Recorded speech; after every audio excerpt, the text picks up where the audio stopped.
Well, obviously, if you want to get good at something, which is competitive, you have to think about it a lot and learn a lot and practice doing it a lot.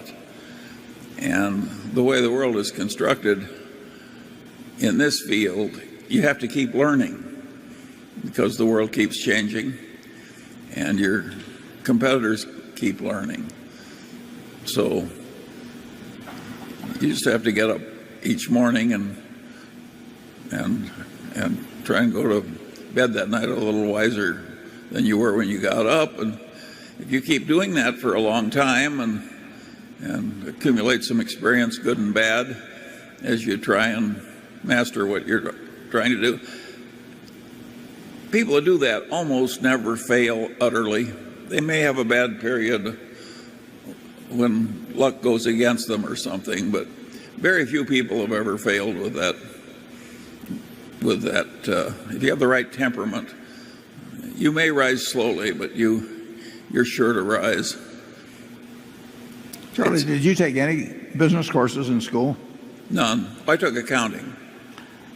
And when did you start valuing businesses, and how'd you go about it? When I was a little boy. I can remember I would come down to the Omaha Club, and there was an old gentleman who hit the Omaha Club about 10:30 every morning. He obviously did almost no work and yet was quite prosperous.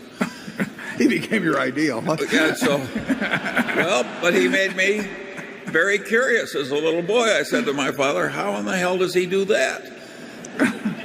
And he said, Charlie, he's in a business where he enjoys practically no competition. He gathers up and renders dead horses. Now, that was an example of avoiding competition by one stratagem. And if you keep asking questions like that of reality, starting at a young age, you gradually learn.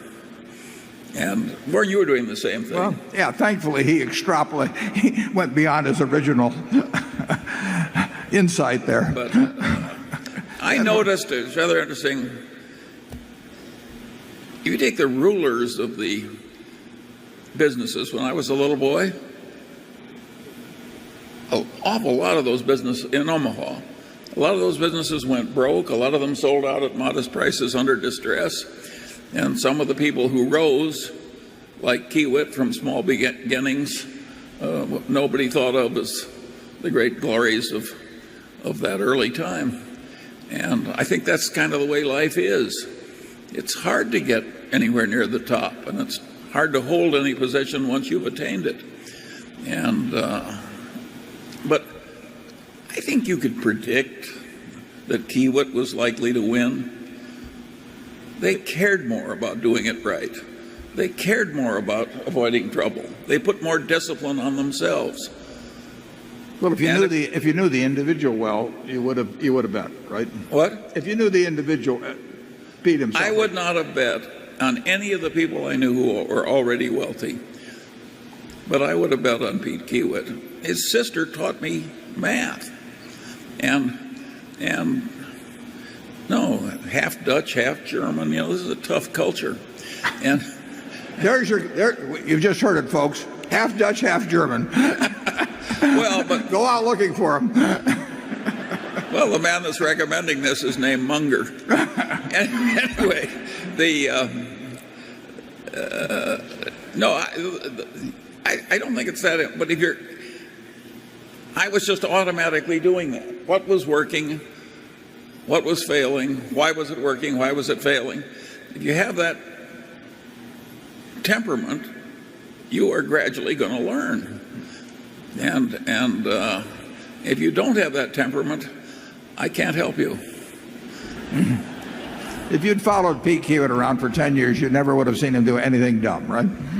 Oh, yeah, and so it's avoiding the dumb thing. You really don't have to be brilliant, but you have to avoid just the sort of what almost seem the obvious mistakes. But I would say that you're on the right track back there in terms of having the basic fundamentals, knowing your limitations, but still seeking to learn more about various kinds of businesses. Charlie, I think when he practiced law, any client that came in Charlie was thinking about that business as if he owned the place, and he probably generally felt he knew more about the place than the guy that actually owned it, who was his client, who was the client. But I remember talking to him, 50 years ago, and he would start talking about Caterpillar dealerships in Bakersfield or something of the sort.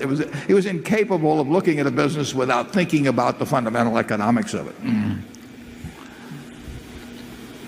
How'd that guy do with the Caterpillar? Well, he sold it for a perfectly ridiculous price to a dumb oil company. It wasn't worth half what he got for it. Yeah. But they had a concept and a strategy. They had a concept and a strategy, and no doubt they had consultants.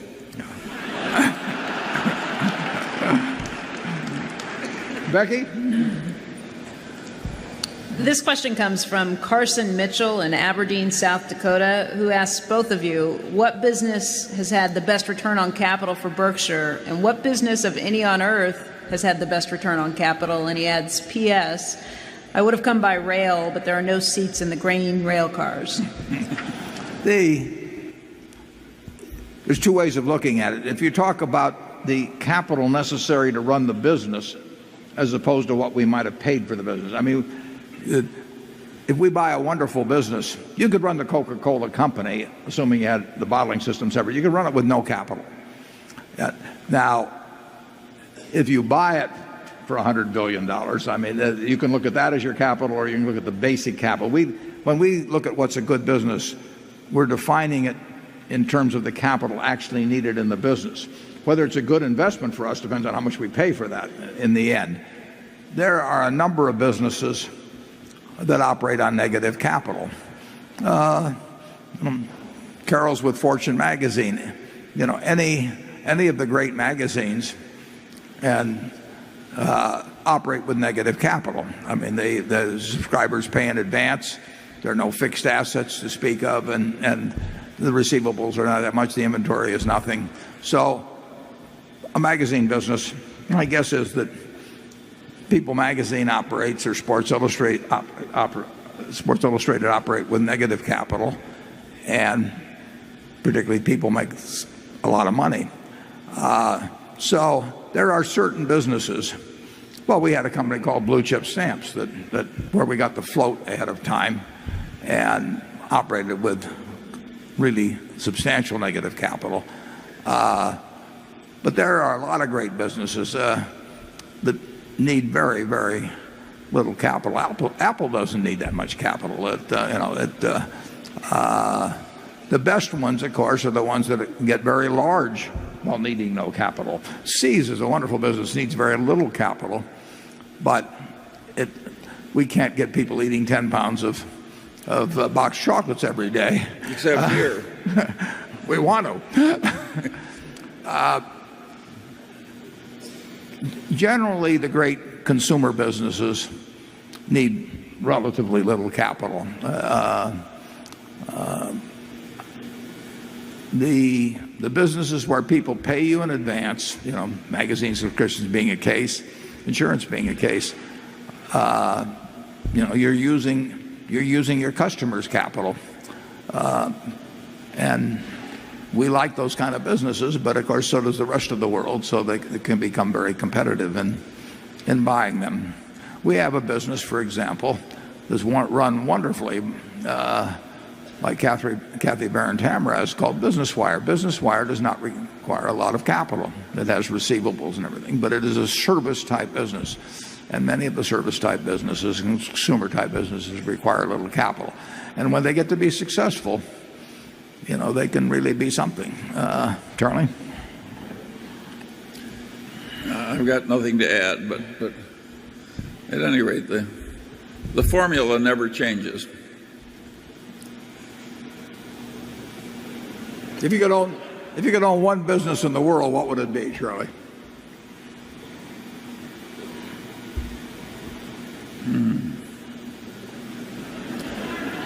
I hope I already own it myself.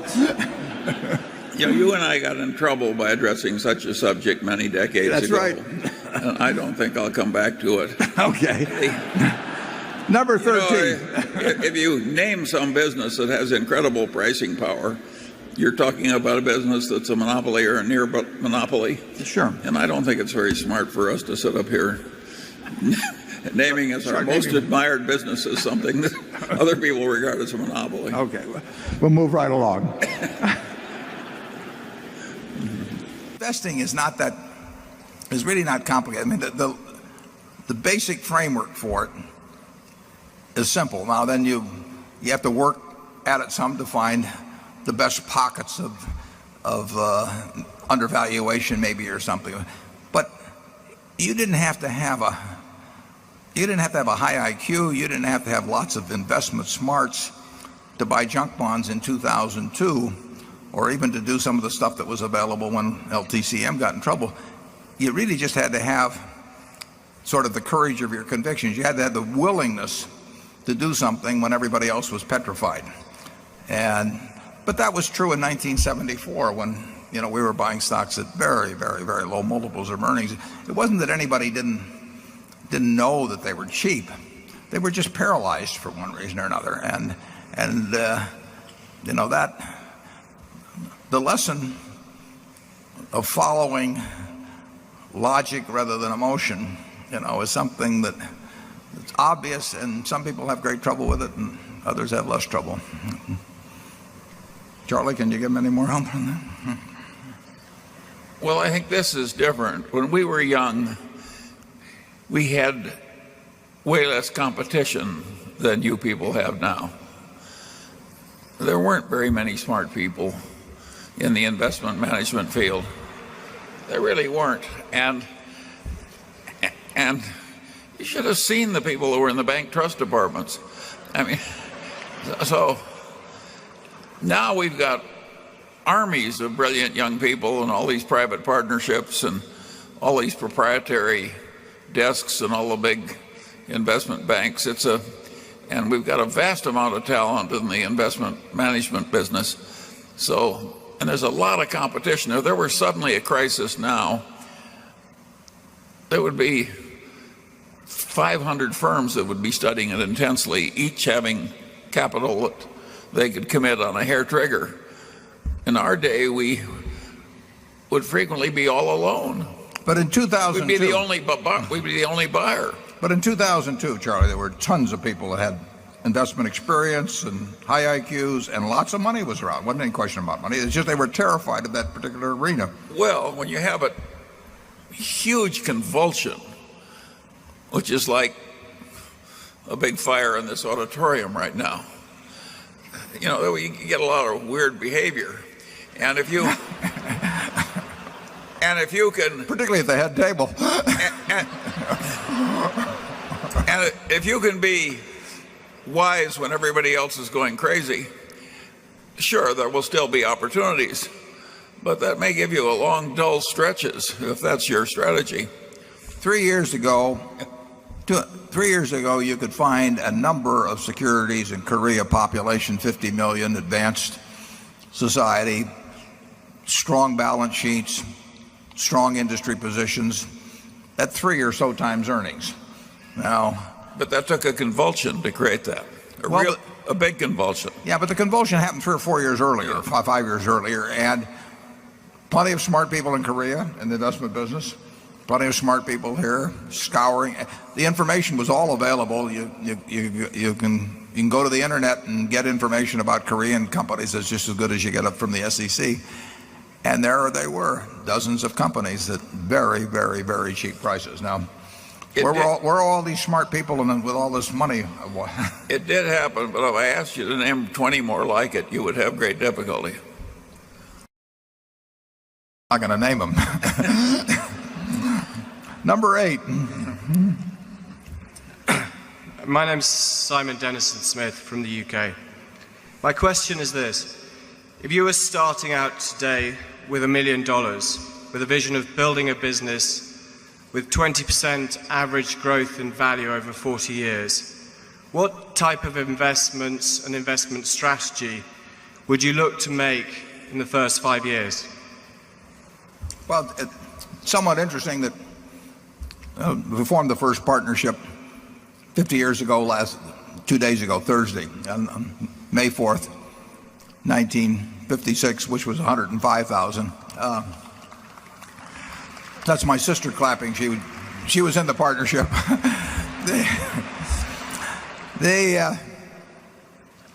We would, if Charlie and I were starting all over again and we were in this, Charlie would say we shouldn't be doing this, but if we were to succumb to Satan and engage in same kind of activity, we would, I think, be doing something very similarly. If we were investing in securities, we would look around the world and we would look at a Korea, and Charlie says you can't find 20 of them, but you don't have to find 20 of them. You only have to find one, really. You do not have to have tons of good ideas in this business. You just have a good idea that's worth a ton occasionally. And in securities, we would be doing the same thing, which would probably mean smaller stocks. It would mean smaller stocks because we would find things that could have an impact on a small portfolio that will have no impact on a portfolio the size of Berkshire. If we were trying to buy businesses, we'd have a tough time. We would have no reputation, so people would not be coming to us. We'd be too small a player if you're talking about $1 million. So we would not have much success, I don't think, with small amounts buying businesses. Charlie started out, in real estate development because it took very, very little capital, and you could magnify brain power and energy, or I should say brain power and energy could magnify small amounts of capital in a huge way that was not true in securities. My natural inclination was to look at securities and just kind of do it one foot in front of the other over time. But the basic principles wouldn't be different. I think if I'd been running a partnership a couple of years ago with a small amount of money, I think I'd have probably been 100% in Korea. And, I would be looking around for something that was very mispriced and that I understood. And every now and then that's going to happen. Charlie? Well, I agree with that. The concept that you're likely to find just one thing where it'll make 20% per annum and you just sit back for the next 40 years, that tends to be dreamland. And in the real world, you have to find something that you can understand that's the best you have available. And once you found the best thing, then you measure everything against that because it's your opportunity cost. That's the way small sums of money should be invested. And the trick, of course, is getting enough expertise that your opportunity cost, meaning your default option, which is still pretty good, is very high. And so the game hasn't changed at all in terms of its basic arithmetic. And that's why modern portfolio theory is so asinine. It really is, folks. Yeah. When Warren said he would have been all in one country, that's pretty close to right. He wouldn't have quite done that when he had the partnership, but he would have been way more concentrated than is conventional if you listen to modern portfolio theory. Most people aren't going to find thousands of things that are equally good. They're going to find a few things where one or two of them are way better than anything else they know. And the right way to think about investing is to act thinking about your best opportunity cost. Number 9. It's in the freshman course in economics everywhere in the basic textbook. It just hasn't made its way into modern portfolio theory. We don't get asked to do book reviews. It's Andreas Rieger from Munich, Germany. Thank you very much for the open discussion that you have with us. Actually, I'd like to ask a question on a book, so I come back to the book review. Jeremy Siegel had some ideas in his second book, and I would like to understand what how this would impact your investment strategies, if there are any changes from his ideas, and how you react to these recommendations that he makes. Thank you. This is which book? Jeremy Spiegel?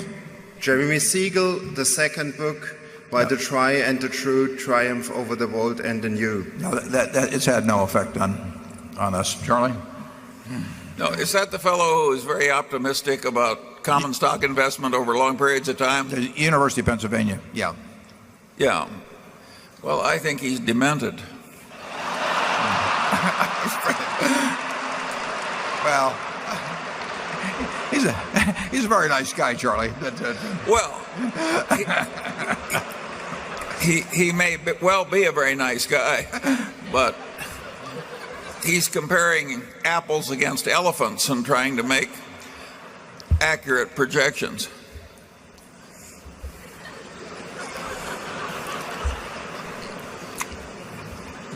Number 10.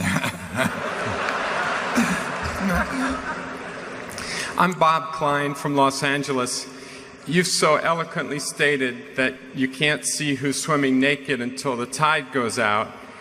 Could you discuss the issue of trying to employ a rational decision-making process in investing or in business generally, as opposed to focusing on outcomes or results of just a few instances or over a short period of time?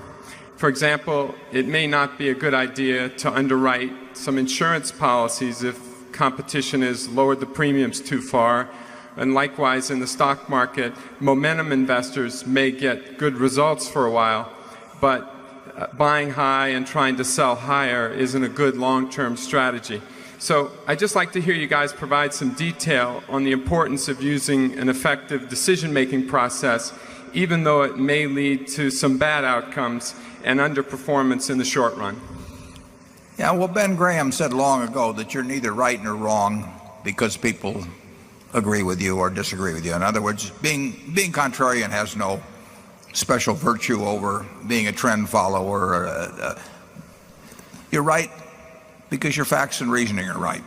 So all you do is you try to make sure that the facts you have are correct, and that's usually pretty easy to do in this country. I mean, the information is available on all kinds of things. Internet makes it even easier. And then once you have the facts, you got to think through what they mean. And you don't take a public opinion survey. You don't pay attention to things that are unimportant. I mean, what you're looking for is things that are important and knowable. If something's important but unknowable, forget it. I mean, it may be important, to know whether somebody's going to drop a nuclear weapon tomorrow, but it's unknowable. It may be all kinds of things. But so and there are all kinds of things that are knowable but are unimportant. In focusing on business and investment decisions, you try to you narrow it down to the things that are knowable and important, and then you decide whether you have information of sufficient value that, compared to price and all that will cause you to act. What others are doing means nothing. It's price and all that will cause you to act. What others are doing means nothing. It's what Graham writes in chapter 8 of The Intelligent Investor, that the market is there to serve you and not to instruct you. That's of enormous importance. When people talk about momentum in stocks or charting or any kind of things like that, they're saying that the market is instructing you. The market doesn't instruct us. The market is there to serve us. If it does something silly, we get a chance to do something because it's doing something silly, we do it. But it doesn't tell us anything. It just tells us prices. And if the price is out of line with where the facts and reasoning lead you, then action is called for. And if it doesn't, you forget it and, go play bridge that day and the next day see whether there's something new. And the nice thing about it is there always is something new. I mentioned the LTCM crisis. We on Sunday from people that had portfolios that were in trouble.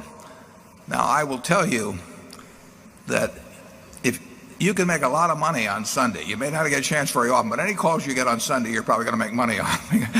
Things are really screwed up if you're getting calls on Sunday. And all you have to do is make sure that you're the callee and not the caller on Sunday. But if you get those calls, you get a call on a Sunday and somebody says that the off the run is trading 30 basis points away from the on the run, all you have to do is decide how you handle that particular piece of information, whether it's correct in the first place, but how you handle that piece of information, whether you can play out your hand. You never get in a position, obviously, where the other fellow can call your tune. You have to be able to play out your hand under all circumstances. But if you can play out your hand, and you've got the right facts, and you reason by yourself, and you let the market serve you and not instruct you, you can't miss.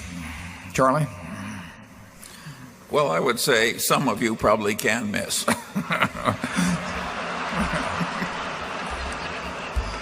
I would say Charlie can't miss, I'll put it that way. He'll agree with that. You have anything further to add on this? Okay.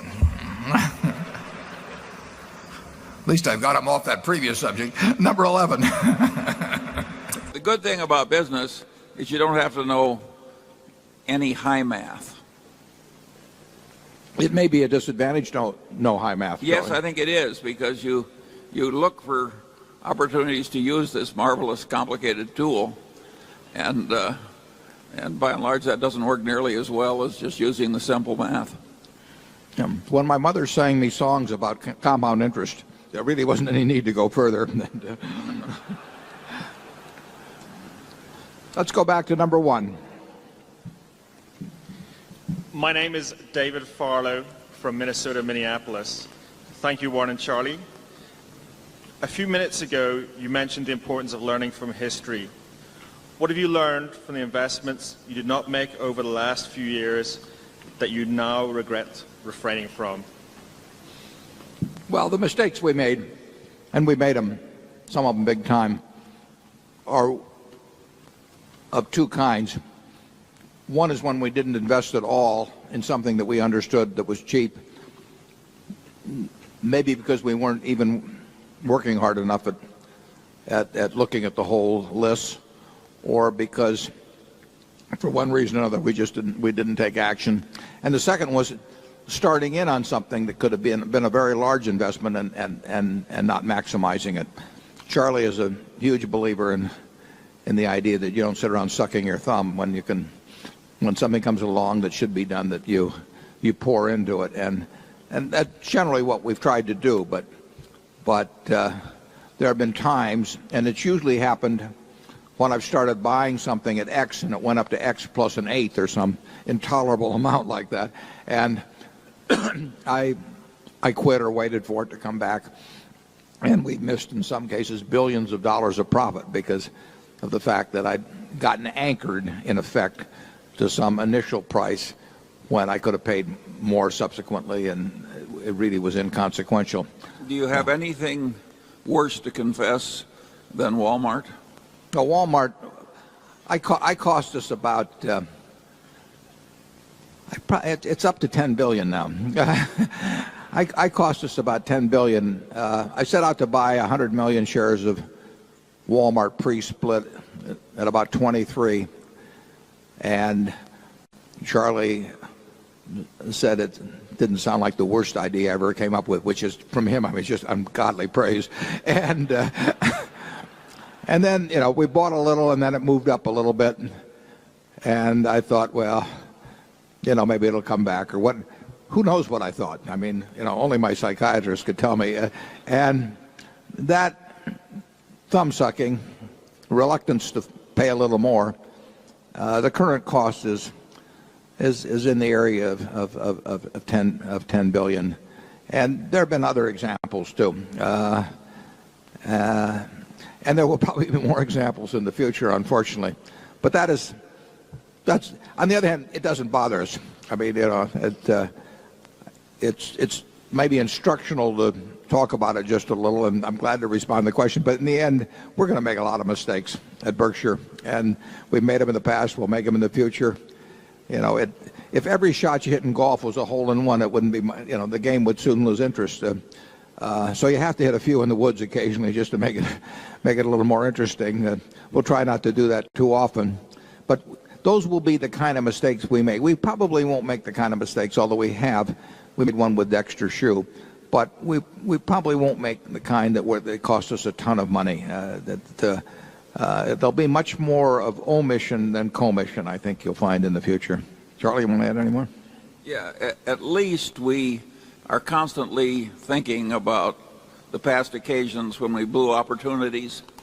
Since those don't hit financial reports, the opportunities you had but didn't accept, most people don't bother thinking about them very much. And at least that is a mistake we don't make. We rub our own noses in our mistakes in blowing opportunities, as we just did.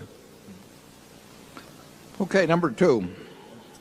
How many hours per week on average did you spend with reading about companies? Thank you. Well, when we were younger, we spent, probably Charlie compared to now spent a lot more time. I spent a fair amount more time looking at companies. But if we were doing it over again, we would do it over again pretty much the same way. We would look at everything in sight that we thought we could understand. And the world hasn't changed in that respect. There may be some more people doing it, but there are a lot more companies to look at now. And we would read everything in sight about the businesses and the industries we thought we could understand. We would look for things that jumped out at us as being very cheap in relation to value, and we would have one enormous advantage because we would be working with far less capital, which means the universe of potential ideas would be far greater. But there's nothing different, in my view, about analyzing securities now than there was 50 years ago. Charlie? Yeah, we read a lot and we thought a lot. I don't know anybody who is wise who doesn't read a lot. And on the other hand, that alone won't do it. You have to have a temperament, really, which grabs the correct ideas and does something with those ideas. And I think most people who read a lot don't have the necessary temperament, and they grab the ideas or they're simply confused by the mass of material. And of course that won't work. Yeah, there's probably something. Phil Cray used to talk about having a money mind, and I would call it a business mind. And there are people that are better with identical IQs that are better adapted for one than the other. And the temperament is all important. I mean, if you can't control yourself, no matter what the intellect you bring to the process, you're going to have disasters. And Charlie and I have seen one after another that it's not a business that requires extraordinary intellect. It does require extraordinary discipline, and that shouldn't be so difficult, but as I look around the world sometimes, it apparently is quite difficult. I mean, the whole world went a little mad a few years back in terms of investments, and you say to yourself, how could that happen? Don't they learn anything from the earlier ones? But what we learn from history is that people don't learn from history, and you certainly see that in financial markets all the time. Incidentally, you mentioned books. Charlie, you didn't recommend any books this year? Well, one book I really like, I couldn't buy because it's published only in England, but it'll get here in due course. And that's called Deep Simplicity by John Gribben. It's a perfectly marvelous book. And of course, that's a great title, Deep Simplicity. That's what we're all looking for. I've been reading a short history of nearly everything, and it's very impressive to read about people pondering how to figure out the weight of the earth or something in the 18th century. And you would think minds that could do that would do very well in financial matters, but if you remember, Isaac Newton spent a significant part of his life trying to turn lead into gold, and he might have made a good stockbroker, but it didn't do much for him financially. Charlie knows more about Isaac than I do. Well, and he lost an enormous the bubble. chunk of his net worth in the South Sea bubble. So he invested in an absolute crooked mania. And here was the smartest man in the world. So just IQ points alone won't do it. Microphone 11, please. Wall Street and financial planning firms charge a lot of money for their asset allocation models, say 50% stocks, 40% bonds, etc. I know you take a more opportunistic approach to building your portfolio and managing risk, as you mentioned as you illustrated by your junk bond example.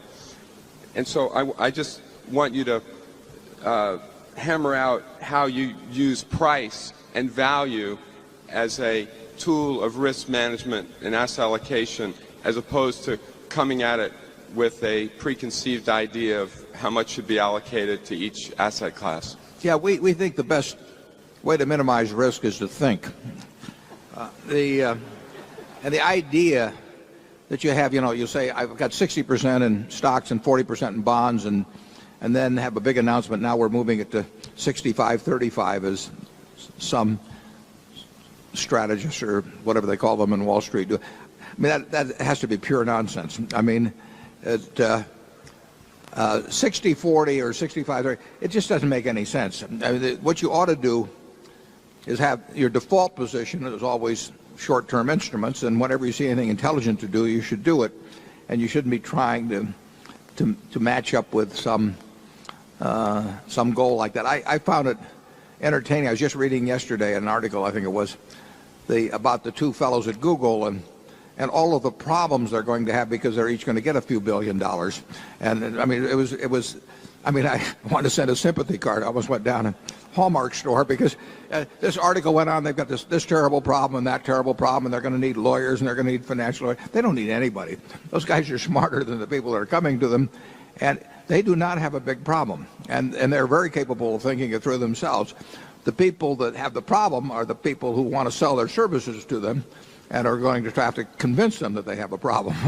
But so much of what you see when you talk about asset allocation, it's just merchandising. It's a way to make you think that if you don't know how to determine whether it should be 60-40 or 65-35, that you need these people. And you don't need them at all in investing. I mean, most of the professionals that tell you you're going to get in great trouble unless you listen to them and adopt and sign up for their services, they're good at selling. But it's what my former brother-in-law that worked at the stockyards used to say, was that people would bring in cattle or something, and I'd say to him, how do you get the farmer to employ you to sell the Swift or Armour or Cudahy instead of the guy right next to you? I mean, it's a cow is a cow, and Armour's going to buy it the same way. And he gave me this disgusted look, and he said, Warren, it's not how you sell them, it's how you tell them. Well, there's a lot of that in Wall Street. Charlie? Yeah, people have always had this craving to know the future. The king used to hire the magician or the forecaster, and he'd look in sheep guts or something for an answer as to how to handle the next war. And so there's always been a market for people who reported to know the future based on their expertise. And there's a lot of that still going on. It's just as crazy as when the king was hiring the forecaster who looked at the sheep guts. And people have an economic incentive to sell some nostrum. It can be sold over and over and over again. The really interesting figures are when you combine the underperformance of the market, say by the mutual fund industry, which is probably a couple of points per annum, that understates it. Now if you take all of the investors in the mutual funds who are constantly whipsawing from one fund to another by a bunch of brokers who want commissions, now you take a subnormal performance and it goes down another 3 or 4 percentage points due to the shuffling of the mutual fund investments. So the poor guy in the general public is getting a terrible result from contacting the experts And these guys are heading the scout troop and the community chess drive and are locally reputable people. I think it's disgusting. It's much better to make a living by being part of a system that delivers value to the people who are buying the product. But nobody refrains from creating gambling casinos or something on my theory. If it'll work to make money, well, we tend to do it in this country. Microphone 4. Thank you. Bill Ackman from New York, New York. For the handful of AAA-rated companies, AIG, Fannie Mae, Freddie Mac, and MBIA, are under formal investigation for accounting shenanigans and are in the process of restating their financials. Like Charlie said before, I think of a AAA-rated company as an exemplar, a company that should behave with the highest accounting and ethical standards. My questions, this leads me to, are how can investors comfortably invest in any financial service company when a decent percentage of the AAA-rated companies have false and misleading financials? And I guess the follow-up question is, why don't the rating agencies do some independent due diligence from an accounting standpoint so that they can help serve as a watch on this issue? Well, financial companies are more difficult to analyze than many companies. I mean, it is more. If you take the insurance business, the biggest single element that is very difficult to evaluate, even if you own the company, is the loss and loss adjustment expense reserve, and that has a huge impact on reported earnings of any given period. And the shorter the period, the more the impact can be from just small changes in assumptions. We carry, we'll say, $45 billion of loss reserves, but if I had to bet my life on whether $45 billion turned out to be a little over, a little under, I mean, it'd be I'd think a long time. And you could just as easily have a figure of $45.5 billion or $44.5 billion. And if you were concerned about reporting given earnings in a given period, that would be an easy game to play. In a bank, it basically is whether the loans are any good. And I've been on the boards of banks, and that's, I've gotten surprises. It's tough to tell. It's financial companies. If you're analyzing something like WD-40, or See's Candy, or our brick business, or whatever, they may have good or bad prospects, but you're not likely to be fooling yourself much about what's going on currently. But with financial institutions, it's much tougher. Then you throw in derivatives on top of it, and it's no one probably knows perfectly what some of the, or even within a reasonable range, the exact condition of some of the biggest banks in the world. But that brings you back to the due diligence question of the agencies. You had very high grade, very smart, financially smart people on the boards of both Freddie and Fannie, and yet one was $5 billion and one was apparently $9 billion. Those are big numbers, and I don't think those people were negligent. And it's very, very tough to know precisely what's going on in a financial institution. Charlie and I were directors of Solomon, and Charlie was on the audit committee, and I forget the size of a few of those things that you found, but what wasn't found. And that doesn't mean that people below are crooks or anything like that. It just means that it's very tough with thousands and thousands and thousands of complicated transactions, sometimes involving the computations involving multiple variables. It can be very hard to figure out where things stand at any given moment. And of course, when the numbers get huge on both sides and you get small changes in these huge numbers, they have this incredible effect on quarterly or yearly figures, because it all comes lumped in. Those adjustments come lumped in a short period of time. So I just think you have to accept the fact that insurance, banking, finance companies, we've seen all kinds of finance company, both frauds and just big mistakes over time. just one after another over the years. And it's just a more dangerous field to analyze. It doesn't mean you can't make money on it. We've made a lot of money on it, but it's difficult. Now, obviously, a GEICO, where you're insuring pretty much the same thing, auto drivers, and your statistics are much more valid in something like that than they will be if you're taking something that like asbestos liability. You're subject to far greater errors in estimation. Doesn't mean that people aren't operating in good faith, but I would just take the asbestos estimates of the 20 largest insurance companies. I will bet you they're way off, but I don't know in which direction. And that's sort of the nature of financial companies. I wouldn't fault the rating agencies in terms of not being able to dig into the financials and find things that all of the companies that you've talked about have had big name auditors, and our auditors at Berkshire, how many hours did they spend last year? I don't know what it would be, probably 60, 70,000 hours. And I'm sure at other, if you take major banks, they're spending more than that. But, can they be certain of the numbers? I doubt it. Charlie? Yeah. Warren is obviously correct that where you've got complexity, which by its very nature provides better opportunities to be mistaken and not have it come to notice, or to be fraudulent and have it not be found out, you're going to get more fraud and mistakes than you are if you're selling a business where you shovel sand out of the river and sell it by the truckload.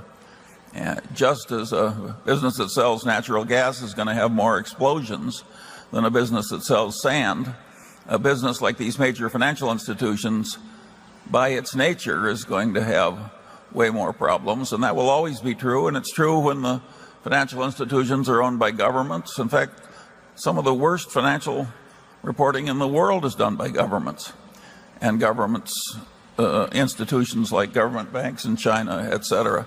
So if you don't like the lack of perfect accounting in financial institutions, you're in the wrong world. Brian Zhen from China. As a Coke addict myself, I'm excited to report to you, our worldwide promoter-in-chief, that the Cokes in Beijing taste just as wonderful as in Omaha. As an ex-Zen monk, today I feel like visiting the Buddha of the financial world. We have an investment club with a name that ends in .com, believe it or not, which tells you that the frenzy.com friends even seduced Zen monks when we tried to follow you. We find that Mrs. Susan Buffett used to send Zen Buddhism books to her sorority sisters. That's probably why she always has a peaceful smile, due to her low expectation of life, which according to Buddha is full of sufferings. But Mr. Munger would tell me that Susan's smile is because you, as the husband, exceeded her low expectations. That's right. Yeah. And her father's even lower expectations. Right. Anyway, my question is, did Susan also send those Zen books to your office or your bedroom? And if you have read those books, what are the key ideas that contributed to your investment Tao, which even made sense to secluded, narrow-minded Zen monks like me? Thanks for the financial enlightenments you've given us today. Thank you. I sent those books on to Charlie, so I'll let him answer. Actually, I tend to be a follower of Confucius. And I think this room is full of Confucian values. If the first law of Confucianism is filial piety, particularly toward elderly males, you can see why I like that system. Area 4.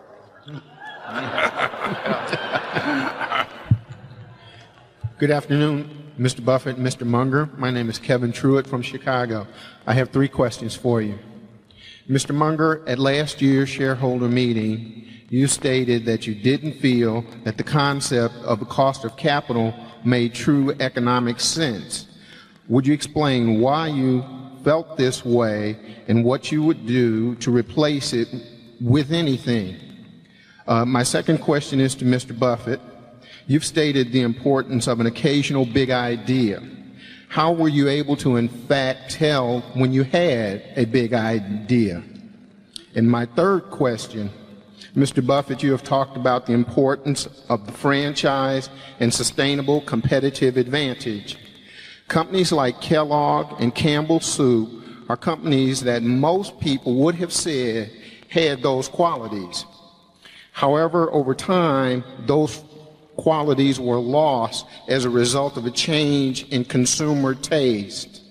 What gives you confidence that the same things won't happen to Coke or Gillette?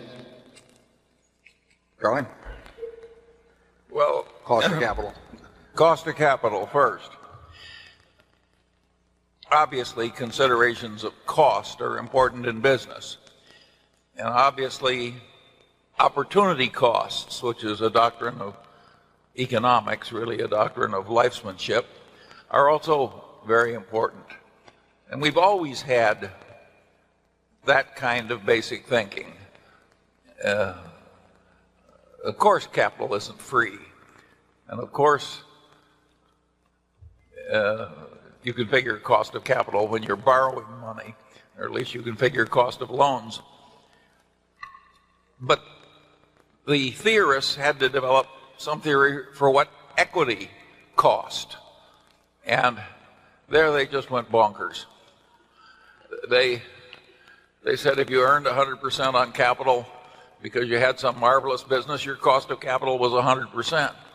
And therefore you shouldn't look at any opportunity that delivered a lousy 80%. That is the kind of thinking which came out of the capital assets pricing models and so forth that I've always considered inanity.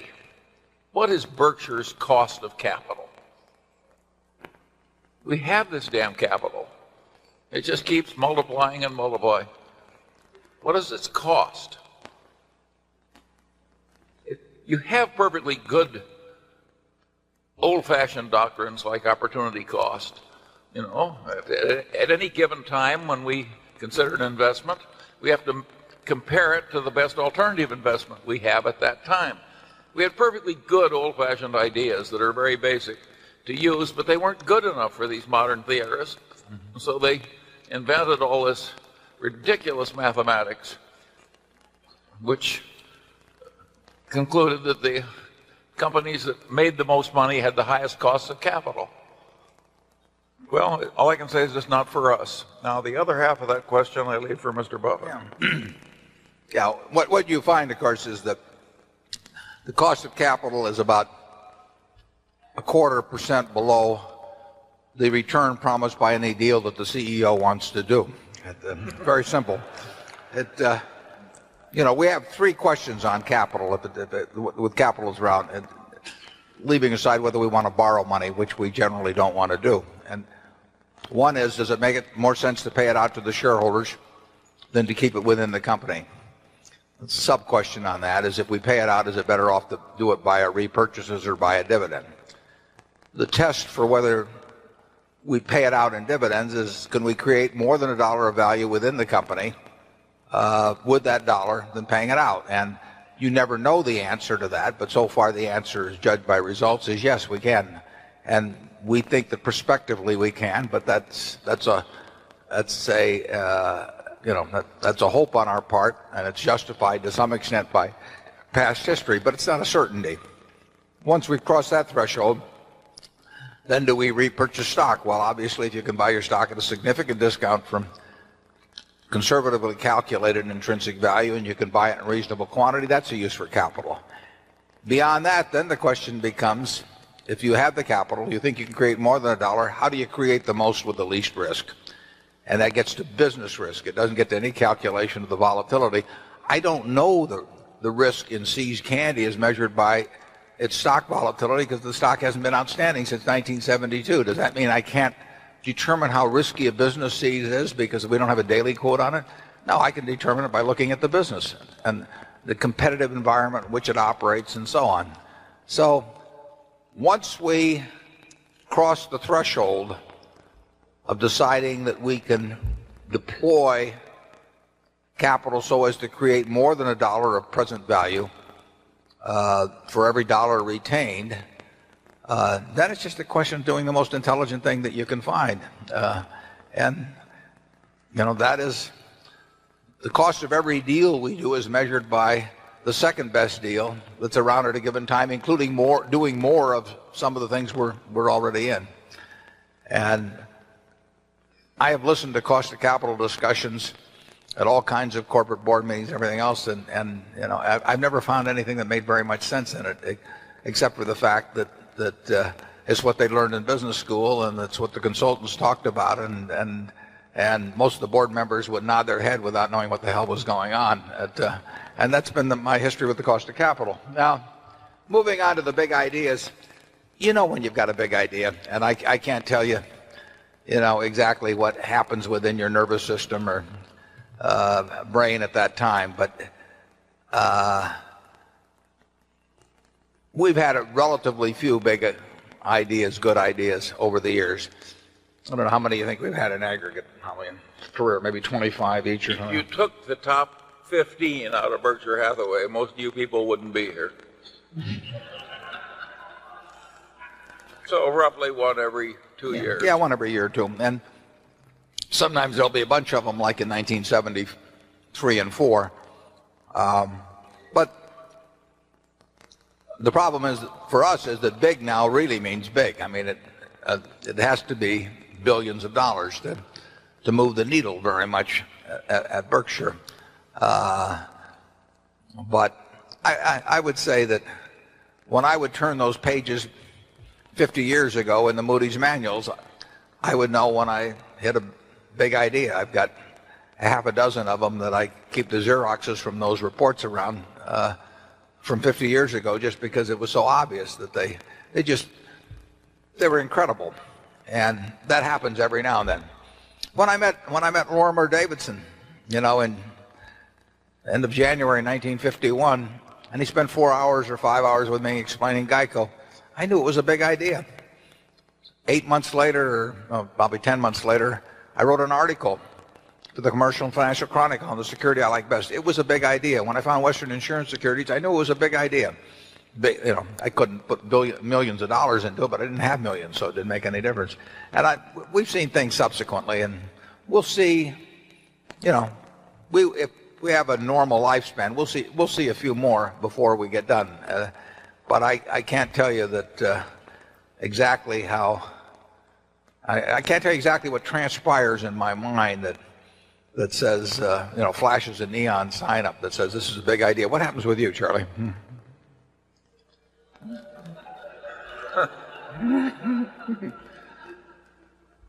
Actually, I have a real system. My idea of a truly big idea is one I get and I call Charlie and he only says no, rather than that's the worst idea I've ever heard of. But if he just says no, it's a hell of an idea. You know, the game in our kind of life is being able to recognize a good idea when you rarely get it, and or where it rarely is presented to you. And I think that's something you have to prepare for over a long period. What is the old saying, that opportunity comes to the prepared mind? And I don't think you can teach people in 2 minutes how to have a prepared mind. But that's the game. Things we learned 40 years ago, though, will help and recognize the next big idea. And on opportunity cost, going back to that, the current freshman economics text, which is sweeping the country, has right in practically the first page, and it says all intelligent people should think primarily in terms of opportunity cost. And that's obviously correct. But it's very hard to teach business based on opportunity cost.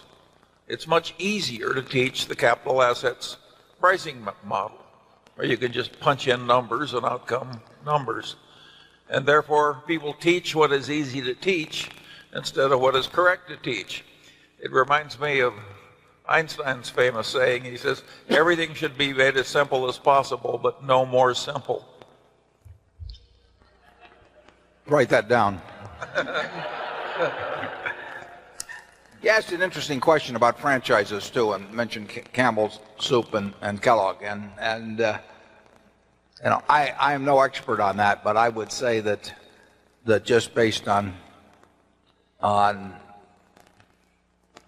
general observation over the years is that the problems there came from two different things. I think that the problems with cereal, ready-to-eat cereal, were not so much changes in taste or consumption patterns, but I think they made it just push their pricing too far to the point that they lost market share without having the moat that they thought they had, as opposed to the General Mills cereals and the General Food cereals and all of that sort of thing. I mean, if your pricing really gets out of whack and people regard Wheaties or Grape Nuts in the same category as they regard Kellogg's Corn Flakes, you know, you're going to lose share. And once you start losing share, it's hard to get back. Problems with soup, I think, relate more to lifestyle. I think that it's become it's a little less. It fits in a little less well with current lifestyles maybe than 40 years ago. Soft drinks, the consumption of soft drinks, I don't have the figures here, but I would wager that in 110 years, the per capita soft drinks has gone up virtually every year throughout that history. I mean, it's now close to 30% of U.S. consumption of liquids.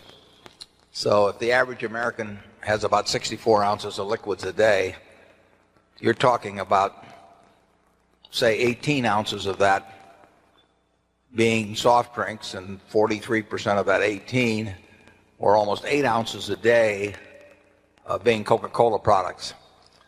In other words, 1/8 of all the liquid man, woman, and child in the United States take in comes from Coca-Cola products. But that has gone up virtually, well, throughout the world. It's gone up on a per capita basis, almost since soft drinks were discovered. People, I would say that trend is almost impossible to reverse on a worldwide basis. I mean, there's so much potential in countries where per capita consumption is like, I think it's maybe 8 per capita, which is 8-ounce servings. They talk in terms of 64 ounces a year. So you have 1/50th of the consumption per capita on Coke products in some important countries that you have here. I just don't see it as being. Now, you can push pricing too far. I mean, there comes a point. Depends on the country in which you're doing it, and it depends even on areas within the country in which you do it. But if you establish too wide a differential between Coke and a private label product, you will change consumption patterns somewhat. Not huge, but enough so that you don't want to do it. But I don't think you'll see. It's interesting. Coffee has gone down every year. People talk about Starbucks and all that, but if you look at coffee consumption in this country, if you look at milk consumption in the country, per capita it just goes down, year after year after year after year. And I think it's pretty clear what people like to drink once they get used to it. And with the price, as when I was born in 1930, a 6.5-ounce Coke cost a nickel, and you put a 2-cent deposit on the bottle. But forget about that. Just take the nickel.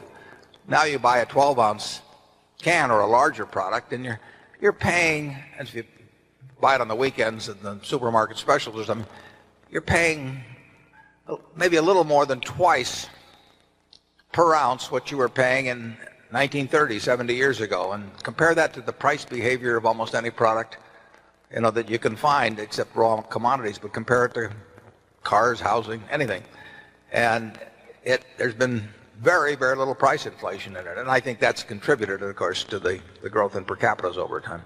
Charlie, how about cereals and soup?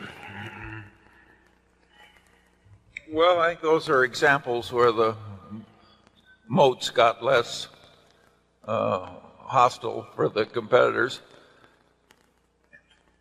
Part of the trouble was the buying power got more concentrated and tougher.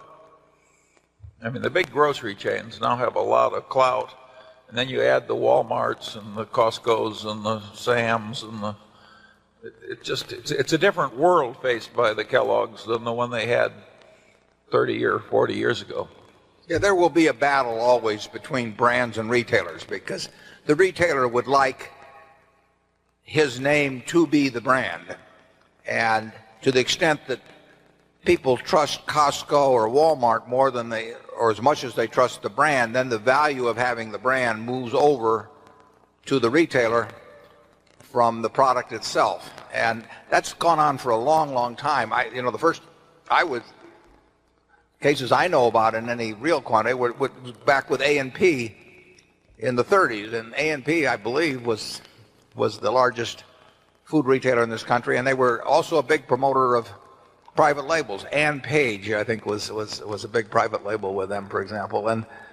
And they felt they could convince the consumer in the 30s that their brand meant more than having Del Monte on it or Campbell's or whatever it might be in the different categories. And people thought they were going to win that war for a while, and who knows? I mean, I don't know all the variables that went into the A&P's decline, but it was dramatic. I mean, it was a great American success story for a while, and then it was a great American failure. Charlie? Yeah.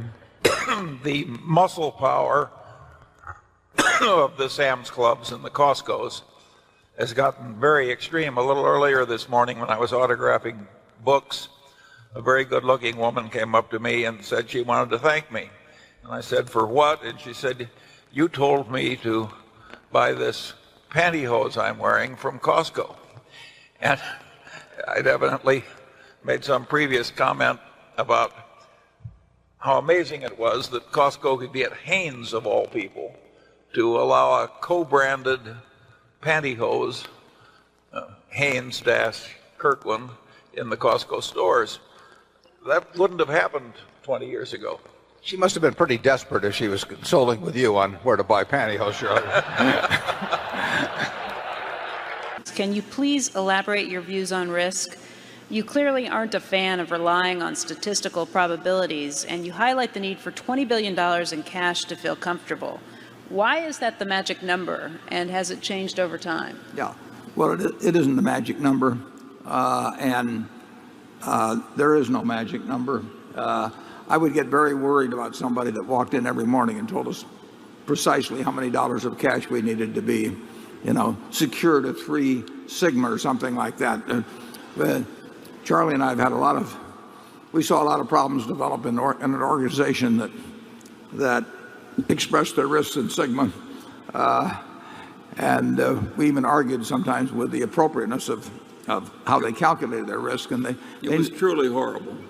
Yeah, and they were a lot smarter than we were. That's what was depressing. But we both have the same bent of mind, whereby we think about worst cases all the time, and then we add on a big margin of safety, and we don't want to go back to go. I mean, I enjoy tossing those papers in the other room, but I don't want to do it for a living again. So we undoubtedly build in layers of safety that others might regard as foolish. But we've got 600,000 shareholders, and we've got members of my family that have 80 or 90% of their net worth in the company, and I'm just not interested in explaining to them that we went broke because there was a 1/100th of 1% chance that we would go broke, and there was the remaining probability was filled by the chance of doubling our money. And I decided that that was just a good gamble to take. We're not going to do that. It doesn't mean that much. We are never going to risk what we have and need for what we don't have and don't need. We'll still find things to do where we can make money, but we don't have to stretch to do it. And it's my job, and Charlie thinks the same way. I mean, we don't have to talk about it much, but it's our job to figure out what can really go wrong with this place. And we've seen September 11th, and we've seen September of 2008, and we'll see other things of a different nature but similar impact in the future. And we not only want to sleep well of those nights, we want to be thinking about things to do with some excess money we might have around. So it is, if you're calibrating it in some mathematical way, I would say it's really dangerous. I could give you a couple of examples on that, but unfortunately I've learned about them on a confidential basis. But some really great organizations have had dozens of people with advanced mathematical training and thinking about it daily, making computations, and they don't really get at the problem. So it's at the top of the mind always around Berkshire, and your returns in 99 years out of 100 will probably be penalized by us being excessively conservative, and 1 year out of 100 will survive when some other people won't. Charlie? Yeah, but how do these super smart people with all these degrees in higher mathematics end up doing these dumb things?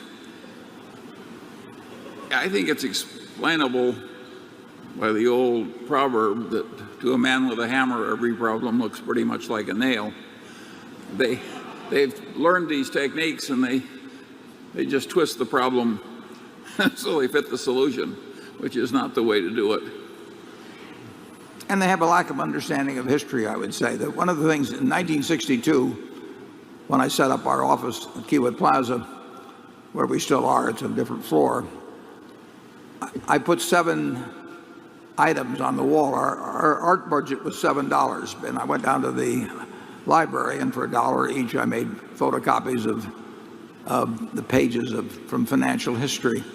And one of those cases, for example, was in May of 1901, when the Northern Pacific corner occurred. And it's kind of interesting in terms of being in Omaha, because Harriman was trying to get control of the Northern Pacific, and James J. Hill was trying to get control of the Northern Pacific, and unbeknownst to each other, they both bought more than 50% of the stock. Now, when two people buy more than 50% of the stock each, and they both really want it, they're not just going to resell it. Interesting things happen. To the shorts. And in that paper of May 1901, the whole rest of the market was totally collapsing because Northern Pacific went from $170 a share to $1,000 a share in one day, trading for cash because the shorts needed it. And there was a little item at the top of that paper, which we still have at the office, where a brewer in Troy, New York, committed suicide by diving into a vat of hot beer because he'd gotten a margin call. And to me, the lesson, that fellow probably understood sigmas and everything and knew how impossible it was that in one day a stock could go from 170 to 1,000 and cause margin calls on everything else.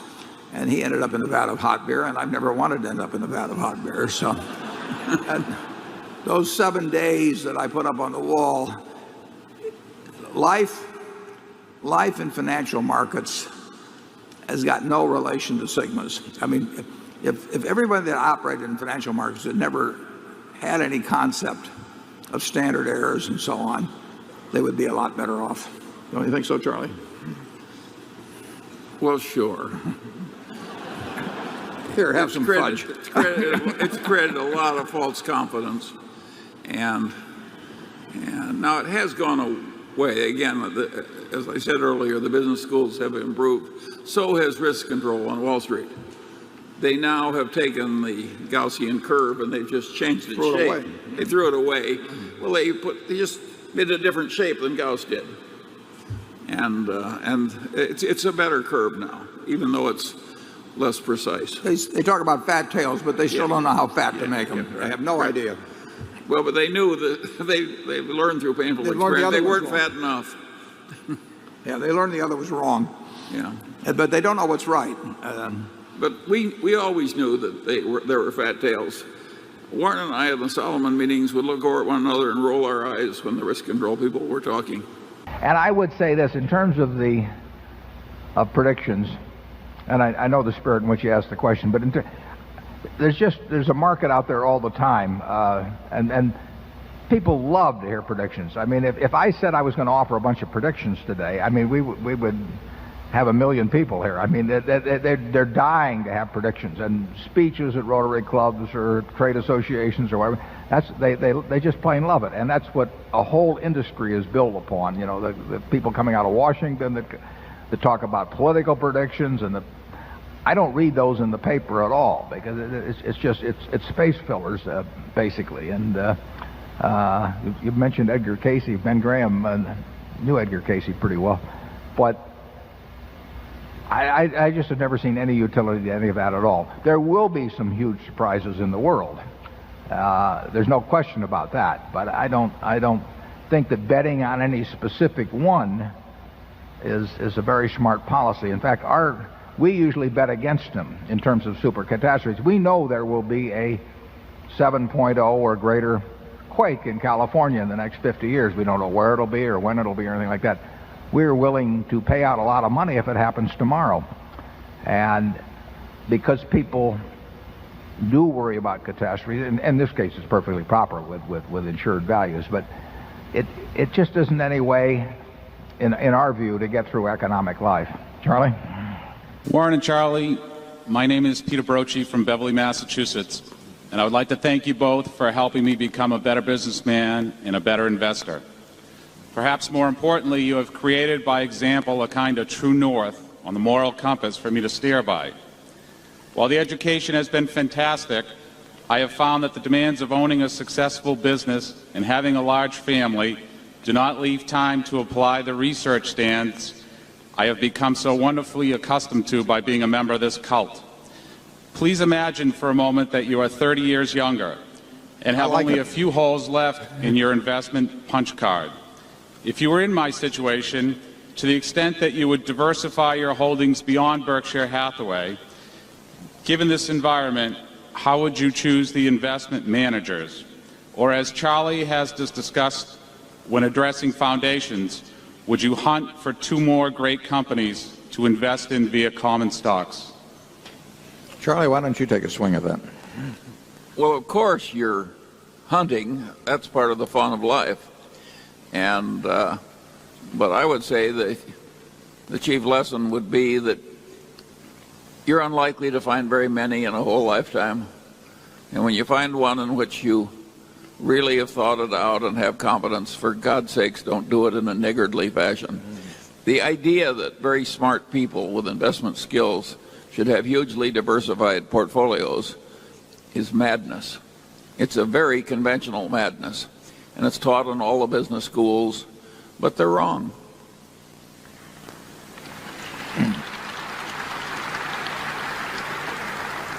The question of finding other advisors is a tough one. I mean, when I wound up my partnership in the end of 1969, and I had all these partners that had counted on me, and I was going to mail them back a lot of money, I felt an obligation to at least suggest some alternatives for them.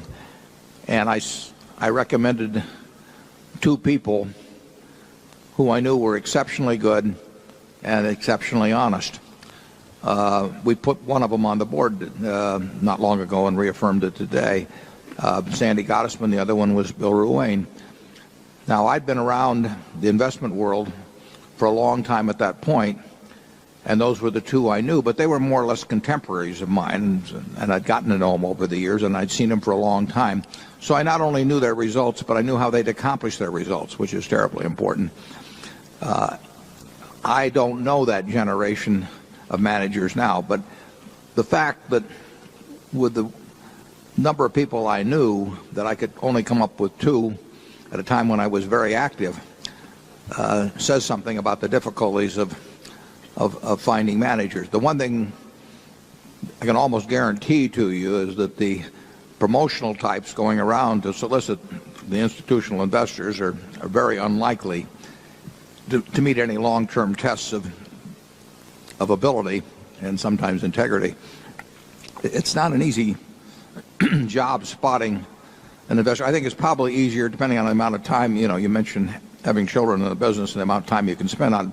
Every now and then you do, if you're conscious of the investment world and you have some kind of sort of grounding knowledge about what's going on, you can see something, as we did in junk bonds a couple of years ago, or as we did with all kinds of things some years back when stocks were cheaper. You will occasionally see something that you should load up on, and as Charlie says, that's what you really have to do. I mean, some of the people in this room loaded up on Berkshire many years ago.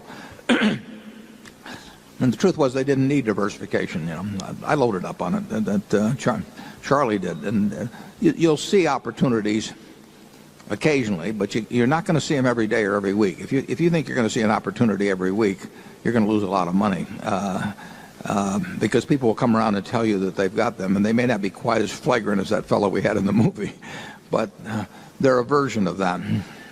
Charlie? The business of selecting investment managers was recently shown to be even harder than I had previously thought it was. A significant fraction of the institutional investment managers who run the nation's mutual funds actually accepted propositions to take bribes for betraying their own shareholders. It was as if a man came to you and said, I have a wonderful proposition. Why don't I kill your mother and we'll split the insurance money? And it was that ridiculous. And yet a significant number of the people said, gee, I would like some insurance money. And they just went right ahead. And they were already rich beforehand. Yes. And they've destroyed themselves, many of them, by making this insane decision. And I think many of them probably think the outcome is unjust. And the downfall they've had. And the interesting thing about it, of course, is that here is a huge industry where the people who weren't doing it have a great interest in having that reputation of the industry not get stained. And a number of them had to know what was going on. I mean, it's hard for me to imagine that people at most large mutual funds, even the ones that didn't, or mutual fund management companies, even the ones that weren't engaging in the activities mentioned, weren't aware of it. I mean, if you're in an industry like that, you're going to hear what's going on.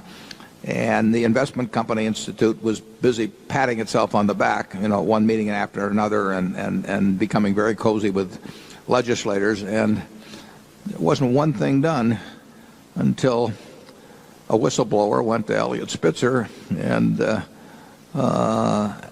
he got active in a very strong way with a very limited staff. And he uncovered and put on the front pages what was taking place. But the industry itself, with hundreds and hundreds and hundreds of people that must have known what was going on, and it went on for a long time, never said a word. It makes you wonder a little bit. There was one other item in here, I believe, which I think achieved a little added relevance in the last year. I said, we therefore need someone genetically programmed to recognize and avoid serious risks, and then I put in italics, including those never before experienced. And then I said, certain perils that lurk in investment strategies cannot be spotted by use of the models commonly employed today by financial institutions. Well, I think that proved to be somewhat prophetic of what happened last year. All of these places had models. I mean, the major banks, the major investment banks, and they would meet weekly at a risk committee probably and go over their models, and all of the statistics would be printed in nice columns and everything. And they didn't have the faintest idea what risk they were involved. You really need, in the investment world, someone very solid, someone you trust, reasonable analytical skills, but you also need someone that actually can contemplate problems that haven't popped up yet, but which are starting to become possibilities in terms of new financial instruments or new behaviors in markets and that sort of thing. And that's a rare quality. I mean, that inability to envision something that doesn't show up in your past model, can be fatal. And Charlie and I spend a lot of time thinking about things that could hit us out of the blue that other people don't include in their thinking. And we may miss some opportunities because of that, but we feel it's essential when managing other people's money, or for that matter, managing our own money. So I would say that you might go back and read the 2006 annual report again, but those are the criteria we're looking for, and we have identified as being met by the four people we're thinking about. Charlie? Yeah, you can see how risk averse Berkshire is. In the first place, we try and behave in a way so that no rational person is going to worry about our credit. And after we've done that and done it for many years, we also behave in a way. And after we've done that and done it for many years, we also behave in a way that if the world suddenly didn't like our credit, we wouldn't even notice it for months. That if the world suddenly didn't like our credit, we wouldn't even notice it for months because we have such liquidity and are so unlikely to be unable to be pressured by anybody. That double layering of protection against risk is like breathing around Berkshire. It's just part of the culture. And the alternative culture is just the opposite. You call a man the chief risk officer, but often he is functioning as a guy that makes you feel good while you do dumb things. So he's like the Delphic oracle that convinced the Persian king to attack somebody or other. I mean, he's just a dumb soothsayer. And how can a guy be dumb when he's got a PhD and he can do all this advanced math? Well, you can but you can. It's perfectly well. All you've got to do is crave system and computation so much that you torture reality into fitting some model, mathematical model, which really doesn't match, particularly under extreme conditions. And then because of this work that you're putting into everything and these computations about daily trading risk and so forth, you feel confident that you've clobbered the risk, but you haven't. You've just clobbered up your own head. Yeah, we really want to run Berkshire. I'll even applaud that one. We really want to run Berkshire so that if the world isn't working tomorrow the way it's working today, and it's working in a way nobody expected, that we don't have a problem. We do not want to be dependent on anybody or anything else, and yet we want to keep doing things. So we think we found a way to do that. It may give up some of them. Well, obviously gives up earning higher returns 99% of the time and maybe 99.9% of the time. Obviously, we could have run Berkshire with more leverage over the years than we have, but we wouldn't have slept as well, and we wouldn't feel comfortable. We have a lot of people in this room that have almost all their net worth in Berkshire, including me, and we wouldn't feel comfortable running a business that way. Why do it? I mean, it just doesn't make any sense to us to be exposed to ruin and disgrace and embarrassment and for something that's not that meaningful. If we can earn a decent return on capital, what's an extra percentage point? It just isn't that important. So we will always try to behave in a way that A, is not dependent on anybody else evaluating the risk except for us. It cannot be farmed out. And you've seen what happened to some institutions where the management thought they were farming it out. And if that means a reasonable return instead of a slightly unreasonable return, we just accept it. Number two. Hello, Mr. Buffett. Hello, Mr. Munger. My name is Burkhard Wittek, and I'm from Munich, Germany.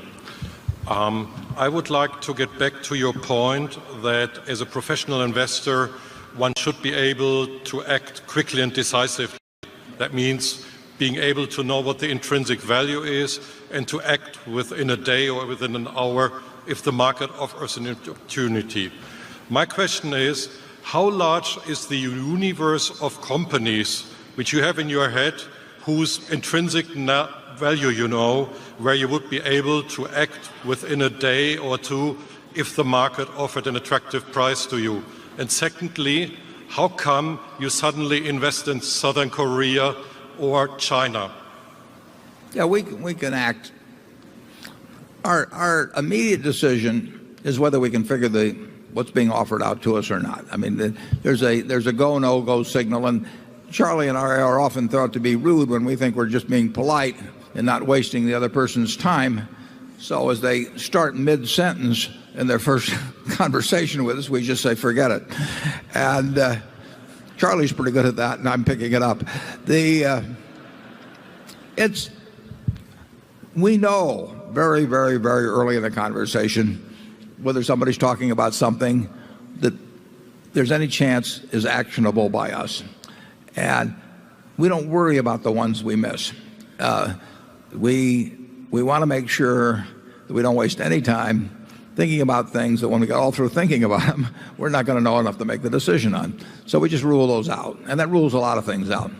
But then if it gets through a couple of these filters and makes it into an area where it says this is something that we know enough about to make a decision on, we're ready to move right then. So we make decisions. We can make a decision in 5 minutes very easily. I mean, it just is not that complicated. Now, we know about a number of businesses and industries, and there's a lot of businesses and industries we don't know anything about. We know about a lot of things about certain kinds of bonds, and we know some.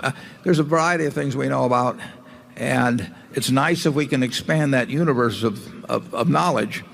But the most important thing is that anything that gets through is in an area of knowledge. And the truth is, if we can't make a decision in 5 minutes, we can't make it in 5 months. We're not going to learn enough in the following 5 months to make up for the fact that we went in deficient in the first place.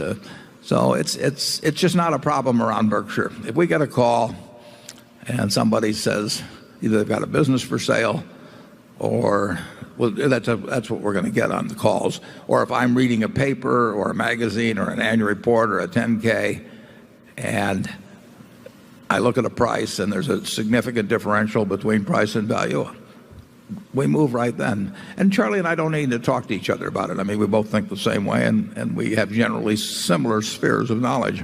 Charlie? The answer to your question is we can make a lot of decisions about a lot of things very fast and very easily, and we're unusual in that respect. And the reason we're able to do that is there's such an enormous other lot of things that we won't allow ourselves to think about at all. It's just that simple. I mean, I have a little phrase when people make pitches to me, and about halfway through the first sentence I say, we don't do startups. They don't exist. Well, if you blot out startups, there's a whole layer of complexity that goes out of your life. And we've got other little blotter out systems. And using those, we finally find out that what remains is still a pretty large territory that we can handle. You think that's fair, Warren? Yeah. And there are an awful lot of giveaways that people in the first sentence or two throw out that, we just know we aren't, it isn't going to work. And we waste I would say, we waste a lot of time, but we waste it on things we want to waste our time on. And we're very selective about that, and then we're good at it. We waste a lot of time. But we're not going to waste it on things we don't want to waste it on. I've not earned any stars for my past economic predictions, and the good thing about my economic predictions, if I even do make them, is that I pay no attention to them myself. So I really and the way we pick our investments is we just don't get into the macro factors. I can't recall a time when Charlie and I have looked at a business, either buying it in its entirety or buying pieces of it through the stock market. I just macro conclusions are just never enter into the discussion. I mean, I'll pick up the phone. We've had these two in recent months, and I'll tell Charlie about it. And we talk about a few things, but we don't talk about anything remotely macro, and that's really the way it'll stay. I've seen a lot of bank mergers recently, and one of the things they do, because they want to cut the costs and justify a merger, which they're dying to do. I mean, that's the reason they cut costs they wouldn't have cut if they weren't dying to do the merger in the first place and get bigger. But frequently, I know one in particular that I'm thinking of, that they'll cut out the economics department. I always wonder why the hell they had it in the first place. Because what do they do? I mean, if the guy comes in and says, I think GDP will be 4.6 this year instead of 4.3, so what? I mean, you're still trying to make every good loan you can make, and you're still trying to take in deposits as cheap. You should be trying to cut costs wherever you can. It's got nothing to do with running the business. But it's fashionable, and every bank had its economist and economics department, and when a big client would come in, they take them to lunch, and it always has struck me as it's just a lot of nonsense. So if we ever get a economics department at Berkshire, sell the stock short. All of these economists with 160 IQs that spend their life studying it, can you name me one super wealthy economist that's ever made money out of securities? I mean, just go down the list. No. No, Keynes actually, in his early years, tried to make money in stocks by predicting what business would do, and he gave it up. And then he went over to a Graham-type approach. I mean, it's very interesting to read his history on this, because he thought he could, by looking at various economic variables, pick what he called the credit cycle and make a lot of money. And he went broke a couple of times in doing it, had to borrow from people. And then he settled on buying good businesses cheap that he understood and concentrating his investments. And he did very well. It's an interesting history. But if you look at the whole history of them, they don't make a lot of money buying and selling stocks, but people who buy and sell stocks listen to them, which is, I have a little trouble with that. It really doesn't make any difference. I mean, we don't pay any attention to what people say about Coca-Cola stock or Gillette stock or any of those things. I mean, on any given day, 2 million shares of Coca-Cola may trade. That's a lot of people selling, a lot of people buying it. If you talk to one person, you'd hear one thing, and talk to another. You really should not make decisions in securities based on what other people think. If you're doing that, you should think about doing something else, because a public opinion poll will not get you rich in Wall Street. So you really want to stick with businesses that you feel you can somehow evaluate yourself. And Charlie and I, we don't read anything about what the economy is going to do, or the market's going to do, or what anytime I see some article that says, these analysts say this or that about some business, it doesn't mean anything to us. You cannot get rich with a weather vane. And we'll start just 1 second. Everybody has a chance to get to their seats. Charlie has promised to stop tapping the Coke can during this session. I only did that when somebody else was talking. Number two? Okay, Charlie. I used to have a friend that was a stock salesman many years ago, and when you'd have lunch with him, he would just keep going like this. And finally, it would get you, and you'd say, "What's that?" And he'd say, "That's opportunity." He was pretty good. Okay, let's. Kelly tells me we should start with with number 2, zone 2. So we're going to start with zone 2. Yes, I'm Fred Cooker from Boulder, Colorado. And this is a question about intrinsic value, and it's a question for both of you because you have written that perhaps you would come up with different answers. You write and speak a great deal about intrinsic value, and you indicate that you try to give shareholders the tools in the annual report so they can come to their own determination. What I'd like you to do is expand upon that a little bit. First of all, what do you believe to be the important tools, either in the Berkshire annual report or other annual reports that you review in determining intrinsic value? Secondly, what rules or principles or standards do you use in applying those tools? And lastly, how does that process, that is, the use of the tools, the application of the standards, relate to what you have previously described as the filters you use in determining your valuation of a company?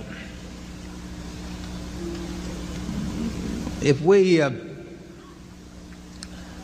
could see in it, looking at any business, what its future cash inflows or outflows from the business to the owners or from the owners would be over the next, we'll call it 100 years, or until the business is extinct, and then could discount that back at the appropriate interest rate, which I'll get to in a second, that would give us a number for intrinsic value.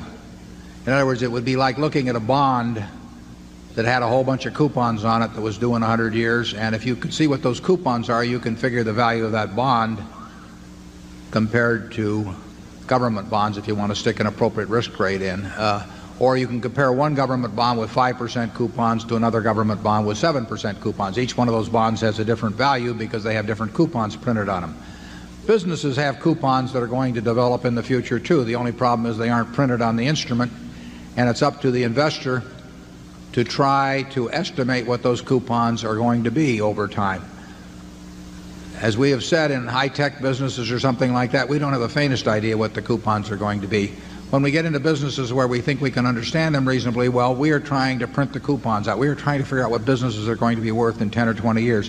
When we bought See's Candy in 1972, we had to come to the judgment as to whether we could figure out the competitive forces that would operate the strengths and weaknesses of the company, and how that would look over a 10 or 20 or 30-year period.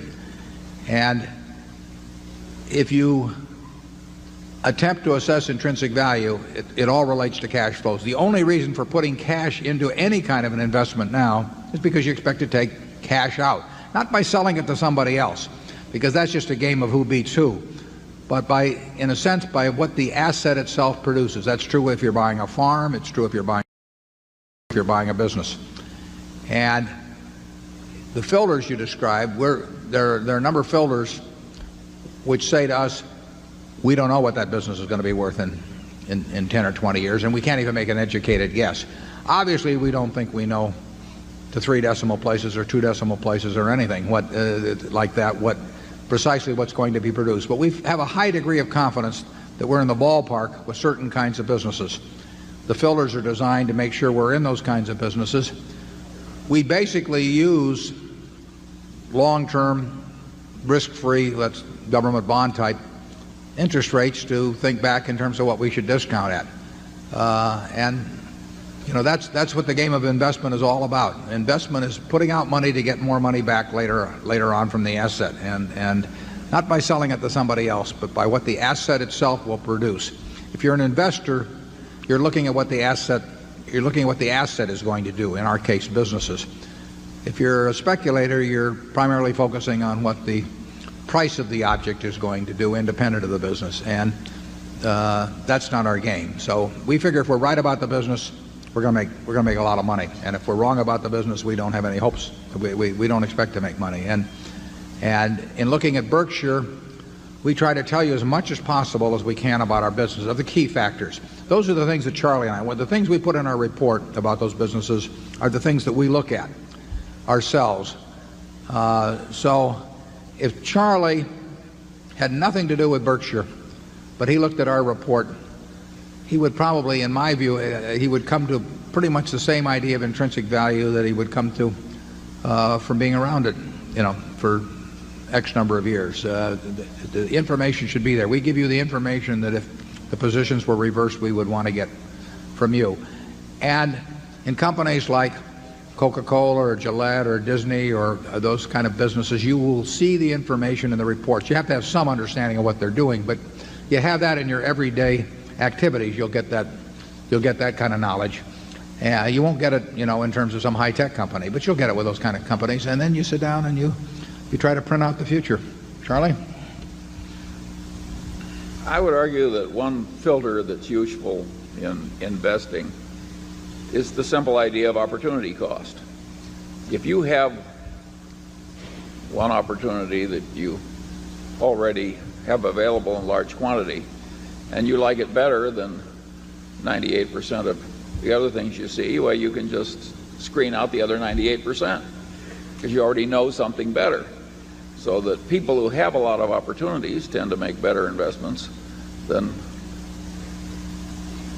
people that don't have a lot of opportunities, and people who have very good opportunities, and using a concept of opportunity cost, they can make better decisions about what to buy. With this attitude, you get a concentrated portfolio, which we don't mind. That practice of ours, which is so simple, is not widely copied. I do not know why. Now, it's copied among the Berkshire shareholders. I mean, all of you people have learned it. But it's not the standard in investment management, even at great universities and other intellectual institutions. Very interesting question. If we're right, why are so many eminent places so wrong? There are several possible answers to that question. Yes.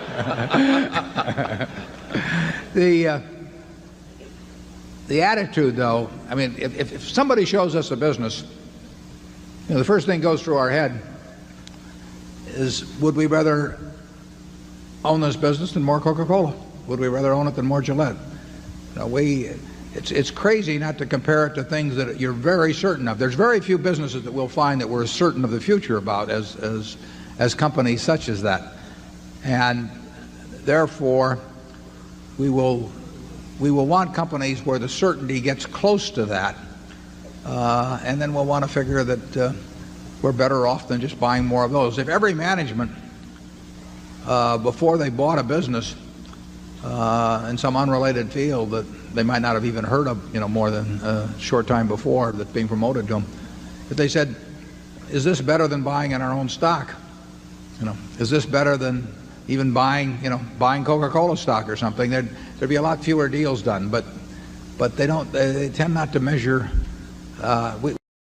against what we regard as close to perfection as we can get. Charlie, anyone? Well, I will say this, that the concept of intrinsic value used to be a lot easier because there were all kinds of stocks that were selling for 50% or less of the amount at which you could have easily liquidated the whole corporation if you owned the whole corporation. Indeed, in the history of Berkshire Hathaway, we bought things at 20% of then liquidating value. And in the old days, the Ben Graham followers could run their Geiger counters over corporate America, and they could spill out a few things, and you could easily see, if you were at all familiar with the market prices of whole corporations, that you were buying at a huge discount.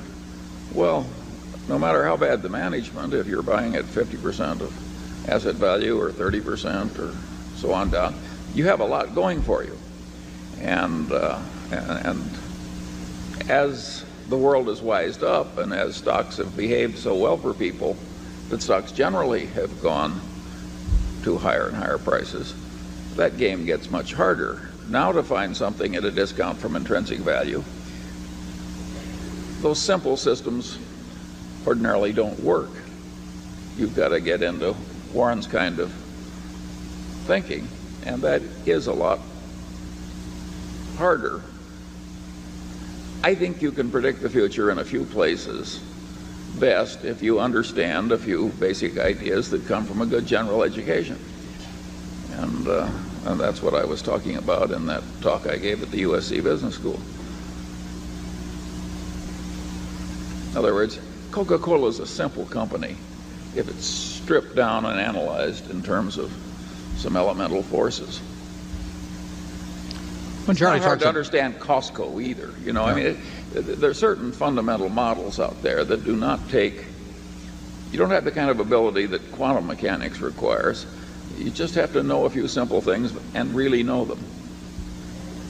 When Charlie talks about liquidating value, he's not talking about closing up the enterprise, but he's talking about what somebody else would pay for that stream of cash, too. I mean, if you could have looked at a collection of television stations owned by a Cap Cities, for example, in the early to 1974, and it would have been worth, we'll say, 4 times what the company was selling for.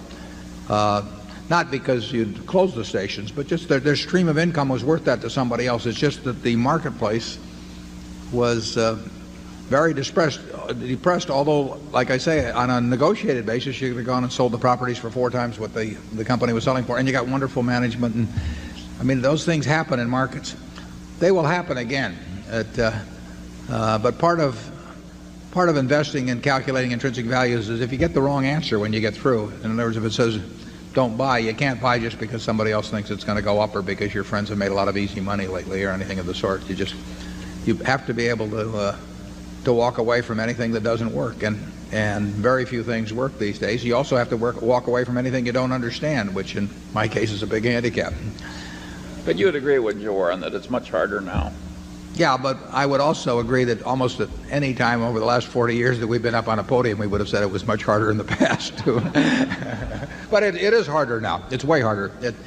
Part of it being harder now, too, is the amount of capital we run. I mean, if we were running $100,000, our prospects for returns would be, and we really needed the money, our prospects for return would be considerably better than they are running Berkshire. It's very simple. Our universe of possible ideas would expand by a huge factor.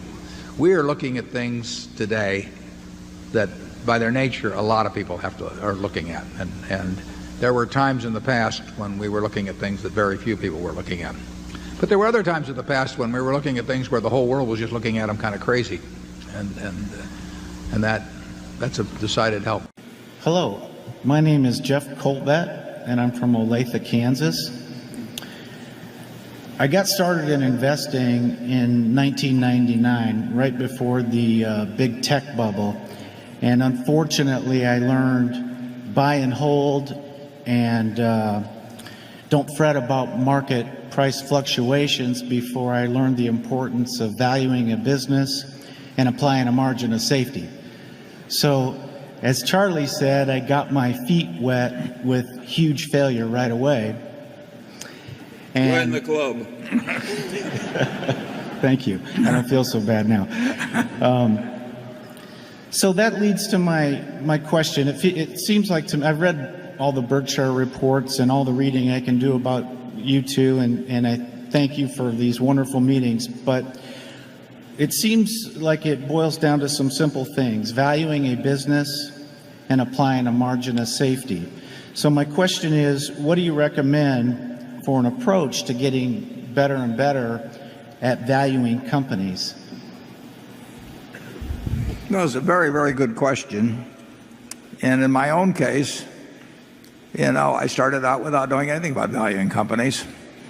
And then Graham taught me a way to value a certain type of company that would prove successful, except the universe of those companies dried up.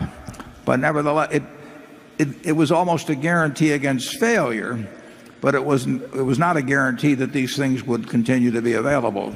Charlie taught me a lot about the value of a durable competitive advantage and a really first-class business. But over time, I've learned more about various types of businesses, but you'd be amazed how many businesses I don't feel that I understand well. The biggest thing is not how big your circle of competence is, but knowing where the perimeter is. If you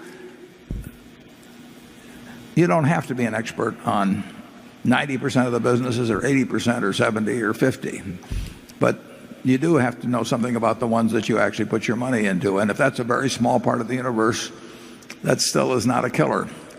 And I think if you think about what you would pay for a McDonald's stand, what you think you would pay for, think about the businesses in your own hometown of Talafi. Which would you like to buy into? Which do you think you could understand their economics? Which do you think will be around 10 or 20 years from now? Which do you think it would be very tough to compete with? Just keep asking yourself questions about businesses. Talk with other people about them. You will extend your knowledge over time. And always remember that margin of safety. And I think you basically have the right attitude because you recognize your limitations, and that's enormously important in this business. You will find things to do. 6 or 7 years ago, maybe not that long, 6 or 7 years ago, when I was looking at Korean stocks, for example, I never had any idea that Korean stocks would be something that I would be buying. But I looked over there and I could see that there were a number of businesses that met the margin of safety test. And there I diversified because I didn't know that much about any specific one. But I knew that a package of 20 was going to work out very well, even if a crook might run one of them and a couple might run into competition I didn't anticipate because they were so cheap. And that was sort of the old Graham approach. You will find opportunities from time to time, and the beauty of it is you don't have to find very many of them. Here's my question.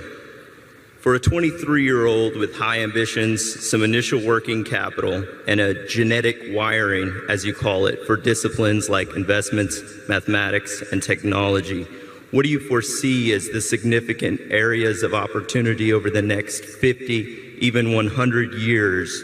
And if you were in my shoes, what would be your approach and methodology for really learning, tackling, and mastering these areas of opportunity for the purpose of massive value creation? Well, I remain very, and frankly, when you get the chance to talk to somebody like Lorimer Davidson, as I did when I was 20 years old, I probably learned more from Lorimer Davidson in those 4 or 5 hours than I learned in college, with the exception of learning some accounting or 1 or 2 subjects like that. So you just want to soak it up. If you have those qualities you talked about, you'll see the areas as you go along. I mean, Charlie and I probably, we've made money in a lot of different ways, some of which we didn't anticipate, when we were 30 or 40 years ago. But we did have the ability to recognize some. We didn't have the ability to recognize others. But we did know when we knew what we were doing and when we didn't. And we just kept looking. We had a curiosity about things. You would know at a time like the long-term capital management crisis, for example, that there were going to be ways to make money. I mean, they were going to be out there, and all you had to do was just read and think 8 or 10 hours a day, and you were going to cover a lot of possibilities, probably a very high percentage of them good and some of them sensational. So you can't really lay it out ahead of time. You can't have a defined roadmap, but you can have a reservoir of thinking, looking at different kinds of businesses, looking at different kinds of securities, looking at markets in different places, and you will then spot a reasonable number of things that come along. You won't spot every one of them. We've missed all kinds of things. But the biggest thing, too, is to have something in the way you're programmed so that you don't ever do anything where you can lose a lot. I mean, our best ideas have not been better than other people's best ideas, but we've never had a lot of things that pulled us way back. So we never went 2 steps forward and 1 step back. We probably went 2 steps forward and a fraction of a step back. But avoiding the catastrophes is a very important thing, and it will be important in the future. I mean, you will have your chance to participate in catastrophes. Charlie? Yeah, and of course, the place to look when you're young is in the inefficient markets. You shouldn't be trying to guess whether, one drug company has a better drug pipeline than another. You want to go, when you're young, someplace that's very inefficient. And you shouldn't be trying to guess whether the stock market's going to go up or whether long-term bonds are going to change in yield. I mean, you don't have anything going in that kind of a game. But you can have a lot going in games that very few people are playing, and maybe where they're even got their heads screwed on wrong in terms of how they're thinking about the subject. The RTC was a great example of a chance to make a lot of money. I mean, here was a seller of hundreds of billions of dollars worth of real estate where the people that were selling it had no economic interest in it, were eager to wind up the thing, and they were selling it at a terrible time when the people who had been venturesome in lending were no longer lending. The people who had been venturesome in the equity end of real estate had gotten cleaned out. So you had a great background of environment, and then you had an imbalance of intensity in terms of analyzing situations between the seller, which was the government, with a bunch of people who had no economic interest in it and were probably eager to wind up the job, and buyers on the other side who were of the generally cautious type, because the more venturesome type had taken themselves out of action. And there were huge amounts of property. So you get these opportunities, and you'll get more. I mean, there won't be any scarcity of opportunities in your life, although there will be days when you feel that way. Yes. Hi, Mr. Buffett and Mr. Munger. This is Whitney Tilson, a shareholder from New York. For many years, both of you have been warning about the dangers of derivatives, at one point calling them financial weapons of mass destruction. Yet every year, tens of trillions of dollars of derivatives are bought and sold. It just seems to be getting bigger and bigger and almost certainly improperly accounted for. And so I was wondering if you could comment specifically if you have any thoughts on how much longer this might go on. Do you see anything imminent that could derail this ever-inflating bubble? What might trigger it? And who should be doing what to try and mitigate this looming danger? Well, we've tried to do a little to mitigate it ourselves by talking about it. But you're right that, and it isn't the derivative itself. I mean, there's nothing evil about a derivative instrument. As I mentioned, we have 60 some of them at Berkshire, and on Monday I will go over with the directors. I'll go over all 60 some, and believe me, we'll make money out of those particular instruments. But the usage of them on an expanding basis, more and more imaginative ways of using them, introduces essentially more and more leverage into the system. And it's an invisible or largely invisible sort of leverage. Now, if you go back to the 1920s, after the crash, the United States government held hearings. They decided that leverage, margin in those days as they call it, leverage contributed to perhaps the crash itself and certainly to the extent of the crash. And it was like pouring gasoline on a fire when people's holdings got tripped. You know, when stocks went down 10%, people had to sell, another 10% more people had to sell, and so on. So leverage was regarded as dangerous, and the United States government empowered the Federal Reserve to regulate margin requirements, regulate leverage. And that was taken very seriously. And for decades, it was a source of real attention. I mean, if you went to a bank and tried to borrow money on a stock, they made you sign certain papers as to that you weren't in violation of the margin requirements, and they policed it. And it was taken quite seriously when the Fed increased or decreased margin requirements. It was a signal of how they felt about the level of speculation. Well, the introduction of derivatives and index future, all that sort of thing, has just totally made any regulation of margin requirements a joke. They still exist, and it's an anachronism. So I think Charlie probably agrees with me, that we may not know where exactly the danger begins and at what point it becomes a super danger and so on. We certainly don't know what will end it precisely. We don't know when it will end precisely. But we probably, at least I believe, that it will go on and increase to the point where at some point there'll be some very unpleasant things happen in markets because of it. You saw one example of what can happen under forced sales back in October 19th, 1987, when you had so-called portfolio insurance. Well, now, portfolio insurance, and you ought to go back and read the literature for the couple of years preceding that. I mean, this was something that came out of academia, and it was regarded as a great advance in financial theories and everything. It was a joke. It was a bunch of stop-loss orders, which, go back 150 years or something, except that they were done automatically and in large scale by institutions, and they were merchandised. People paid a lot of money to people to teach them how to put in a stop-loss order. And what happened, of course, was that if you have a whole series of stop-loss orders by very big institutions, you are pouring gasoline on fire. And when October 19th came along, you had a 22% shrink in the value of American business, caused essentially by a doomsday machine. A dead hand was selling as each level got hit. And 3 weeks earlier, people were proclaiming the beauty of this. Well, that is nothing compared. It was a formal arrangement to have this dynamic hedging or portfolio insurance sell things. But you have the same thing existing when you have fund operators operating with billions and in aggregate trillions of dollars leveraged, who will respond to the same stimulus.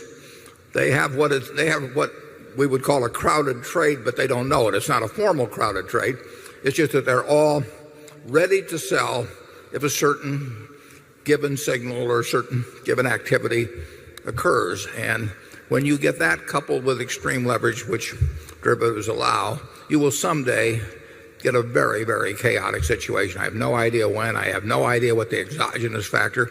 I didn't know that shooting some archduke, would start World War I, and I have no idea what will cause this kind of a thing.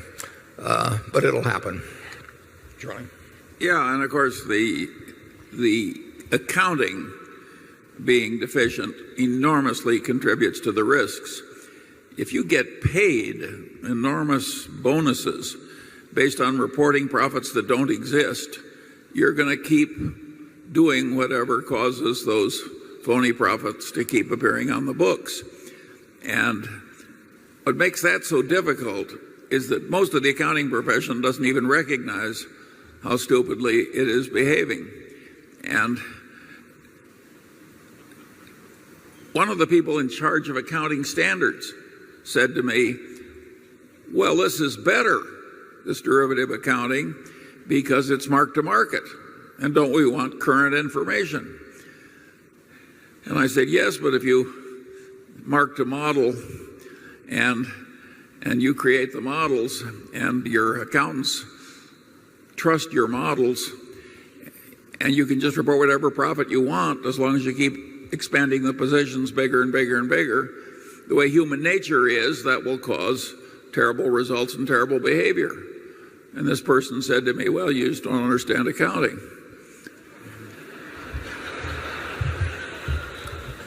If 4 years ago or whenever it was when we started to liquidate Gen Re's portfolio, we had reserves set up for in the hundreds of millions and all sorts of things. And our auditor, and I emphasize any other of the big four auditors, absolutely would have attested to the fact that our stuff was marked to market. I just wish I'd sold the portfolio to the auditors that day. I'd be 400 million better off. So it's a real problem. Now, there's one thing that's really quite interesting to me.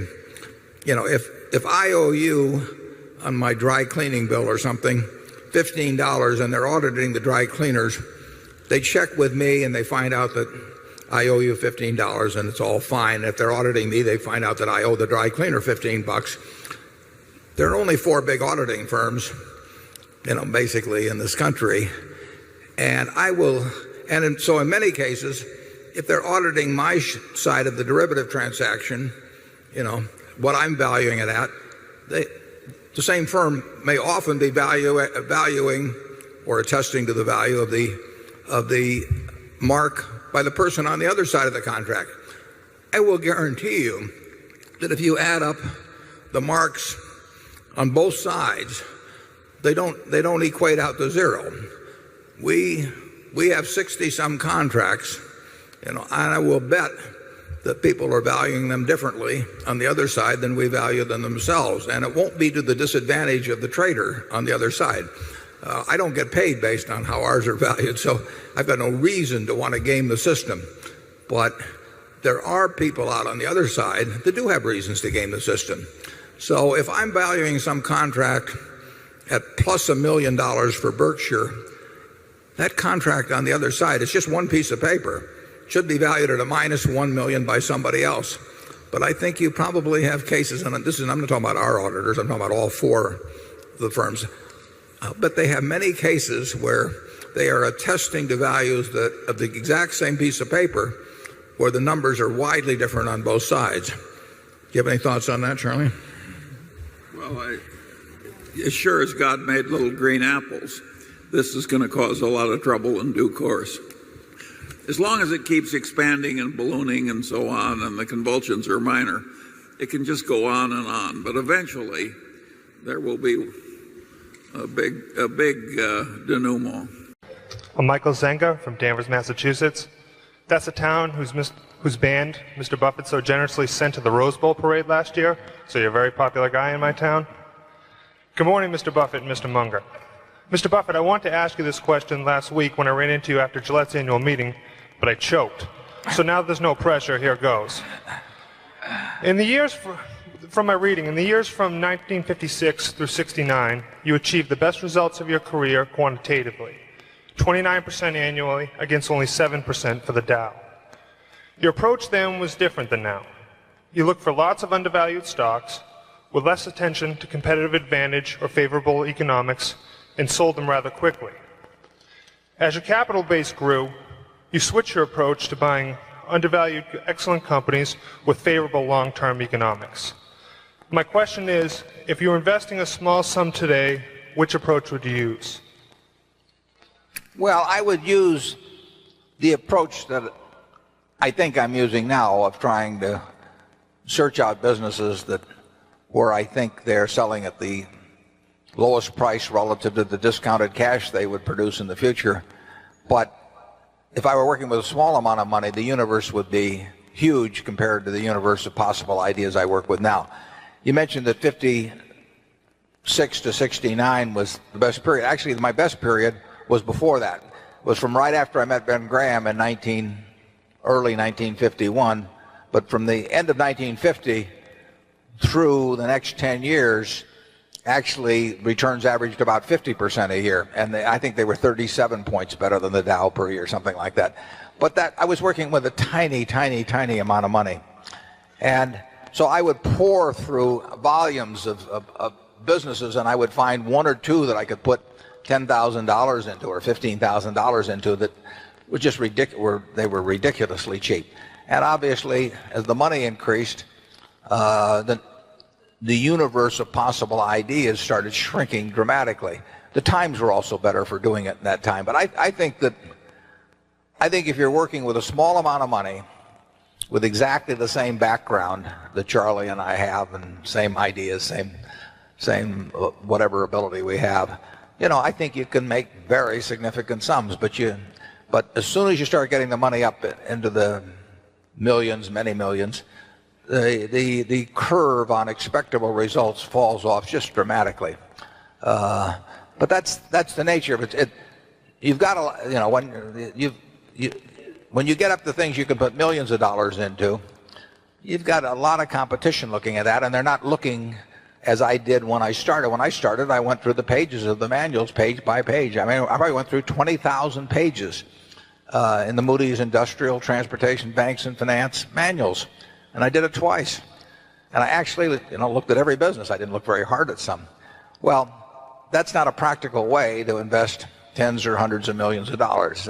So I would say if you're working with a small sum of money, and you're really interested in the business and willing to do the work, you will find something. If you were, there's no question about it in my mind. You will find some things that promise very large returns compared to what we will be able to deliver with large sums of money.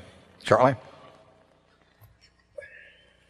Well, yeah, I think that's right. A brilliant man who can't get any money from other people and is working with a very small sum probably should work in very obscure stocks, searching out unusual, mispriced opportunities. But, you know, that's such a small world. It may be a way for one person to come up, but it's a long slog. Yeah, most smart people, unfortunately, in Wall Street figure that they can make a lot more money, a lot easier, just by one way or another, getting an override on other people's money or delivering services in some way that people. And the monetization of hope and greed, is a way to make a huge amount of money.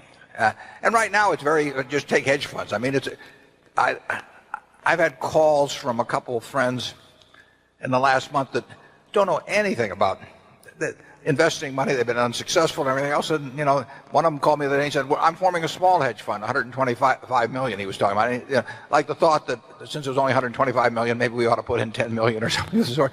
I mean, if you looked at this fellow's Schedule D on his 1040 for the last 20 years, you'd think he ought to be mowing lawns. But yeah. But he may get his 125 million. I mean, and it's just astounding to me how willing people are during a bull market just to toss money around because they think it's easy. And of course that's what they felt about internet stocks a few years ago. They'll think about something else next year too. But the biggest money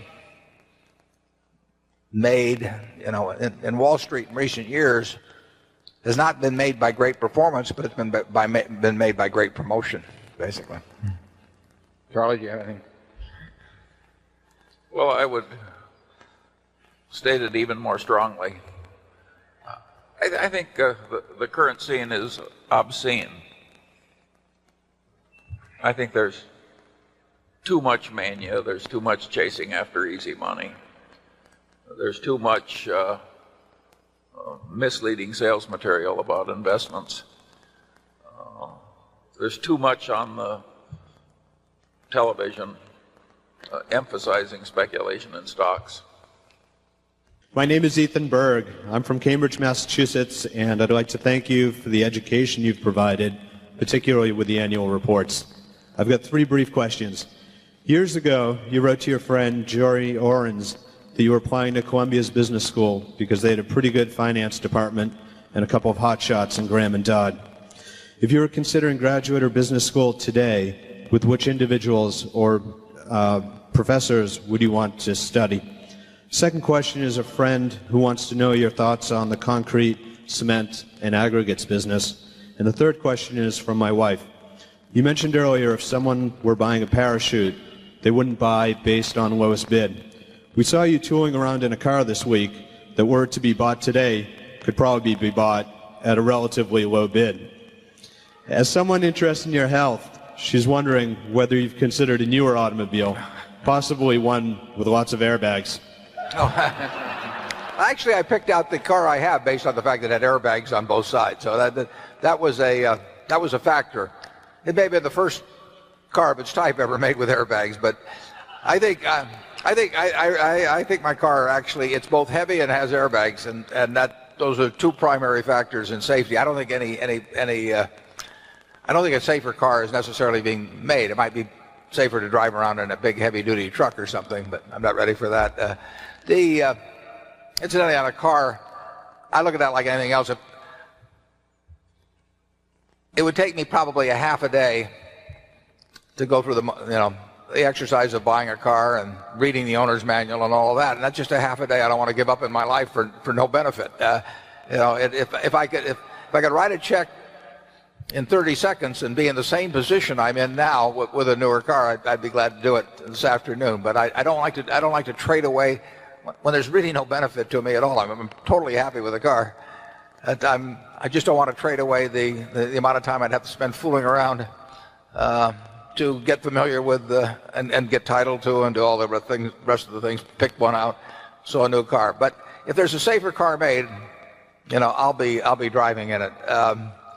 The aggregates business, concrete, all of that, those are businesses, and Charlie probably knows more about them than I do. We've looked at businesses like that. In fact, we've even owned a few shares at one time or another because it's an understandable business, and it's a business that, well, particularly if you get into concrete, cement, I mean, there have been periods of substantial overcapacity, particularly on a regional basis, but those are fundamental businesses, and at a price, for low-cost capacity and advantageously located raw materials and so on, we would do it. In fact, Charlie and I talked about one probably 10 or 15 years ago, quite a bit.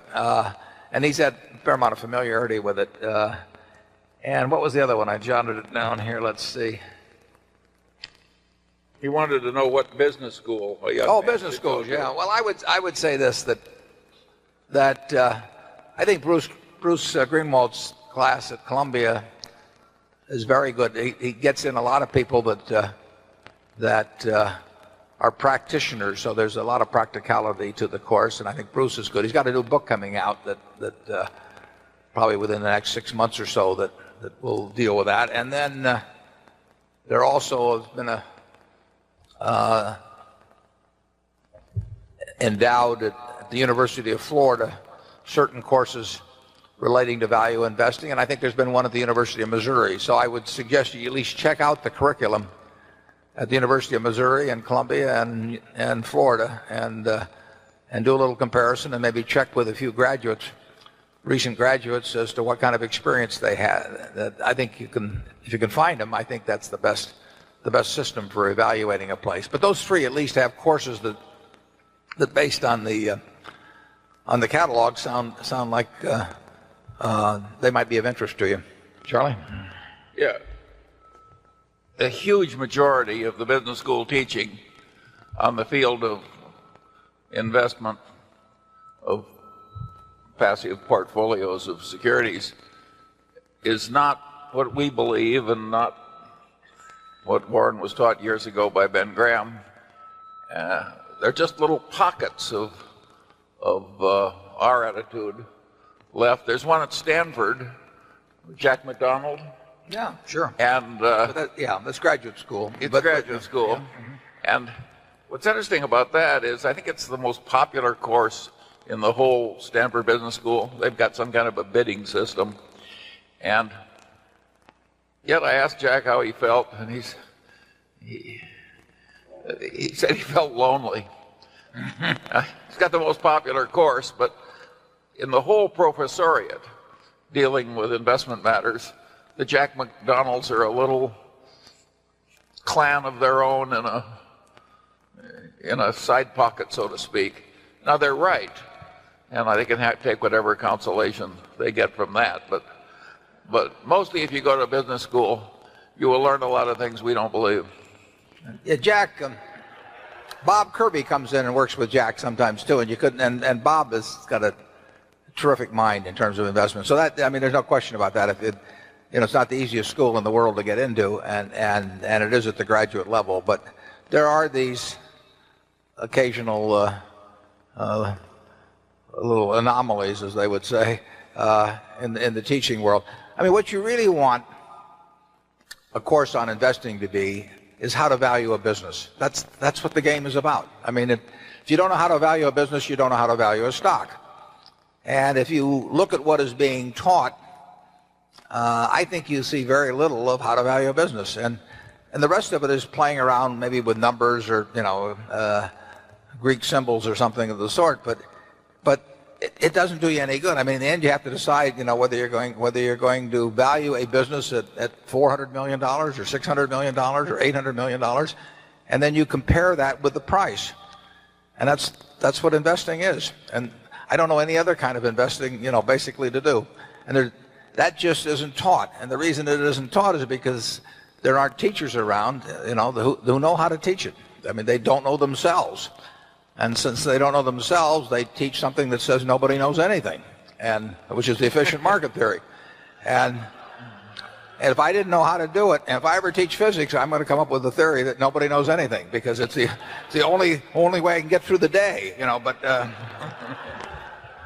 it's fascinating to me how the really great universities operate in this respect. If you get a sacred writ, I mean, you get in the finance department because you sign on, to whatever the present group thinks. And if they think the world is flat, you better think the world is flat too. And your students better answer that the world's flat when they get on exams. I would say investment finance teaching in this country is in general is kind of pathetic. Well, I think the business schools do a pretty good job when it comes to accounting, or personnel management, or there are a whole lot of subjects I think they do quite well with, but they miss one enormous opportunity. If you learn to think intelligently about how to invest successfully in businesses, you'll become a much better business manager than you will if you aren't good at understanding what's required for successful investment. So they're missing a huge opportunity to improve the management profession by doing such a lousy job in teaching investment. Yeah, see, Charlie and I see CEOs all the time who in a sense don't know how to think about the value of businesses they're acquiring, and then so they go out and hire investment bankers, and guess what? The investment banker tells them what to do. Tells them to do it because they get 20x if they do it and X if they don't do it. And guess how the advice comes out? So it's when a manager of a business feels helpless, which he won't say out loud, but inwardly feels helpless in the question of asset allocation, you've got a real problem. And they have not gone to business schools that have given them any real help, I think, in terms of learning how to think about valuation in businesses. And that's one of the reasons that we write and talk about it some, because there's a gap there. Good morning. My name is Ronald Towell. I'm from Brooklyn, New York. I'm very appreciative of your graciousness as a host for this wonderful weekend. My question has to do with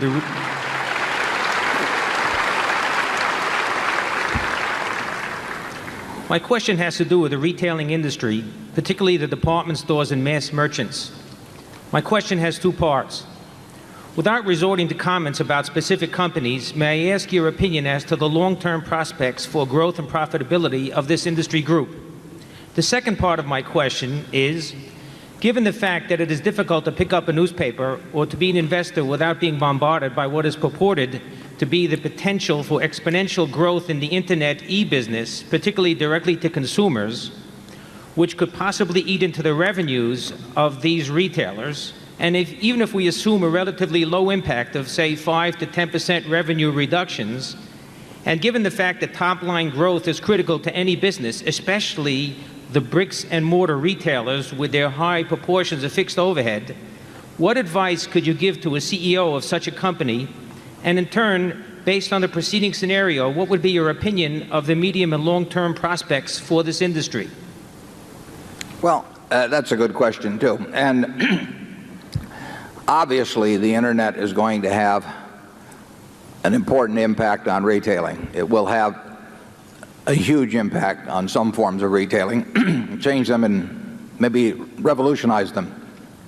I think there are some other areas where the impact will be less, but anytime we buy into a business, and anytime we bought in for some time, we have tried to think of what that business is going to look like in 5 or 10 or 15 years, and we recognize that the internet in many forms of retailing is likely to pose such a threat that we simply wouldn't want to get into the business. I mean, not that we can measure it perfectly, but there are a number of retailing operations that we think are threatened. And we do not think that's the case in furniture retailing, and we have 3 very important operations there. We could be wrong, but so far that would be my judgment, that furniture retailing will not be hurt. You've seen other forms of retailing where you're already starting to see some inroads being made, but it's just started. The internet is going to be a huge force in many arenas, but it'll certainly be a huge force in retailing. Now, it may benefit us in certain areas. I would expect the internet to benefit Borsheims in a very big way. And you noticed in the movie that we talked about Borsheims.com coming online in May. There's something up there now, but you'll see a new format within a month or so.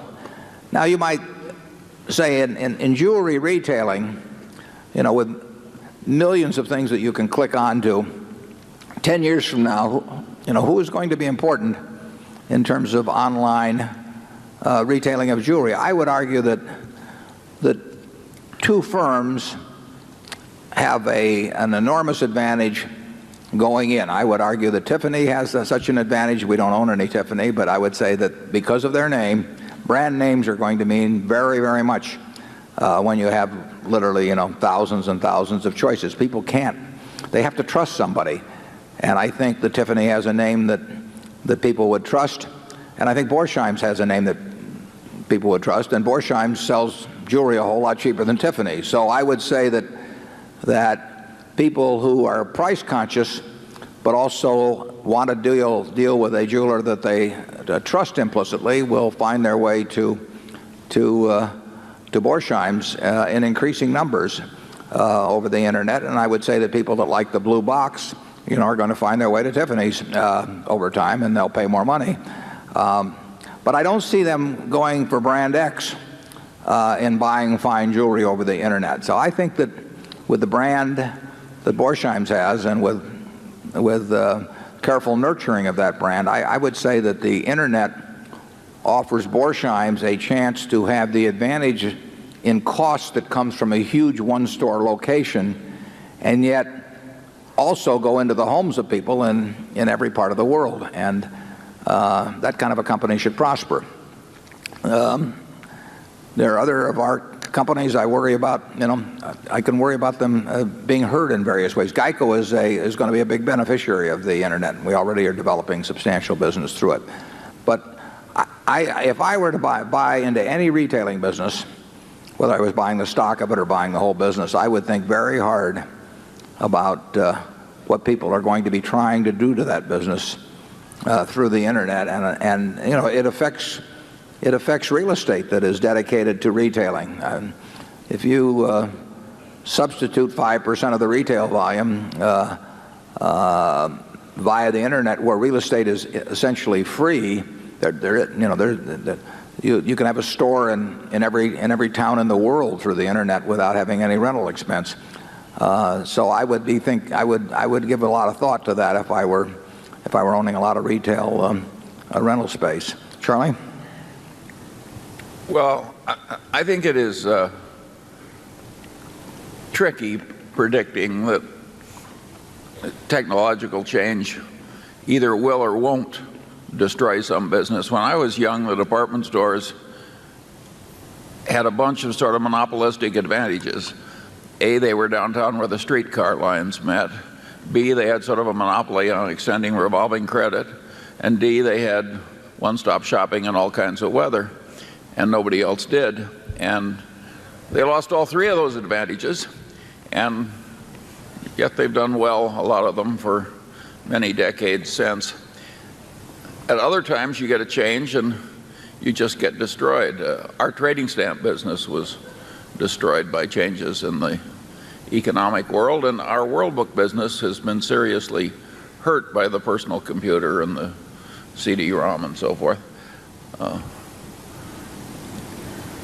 agree it's a big risk, but it's not easy to make predictions in which you have great confidence.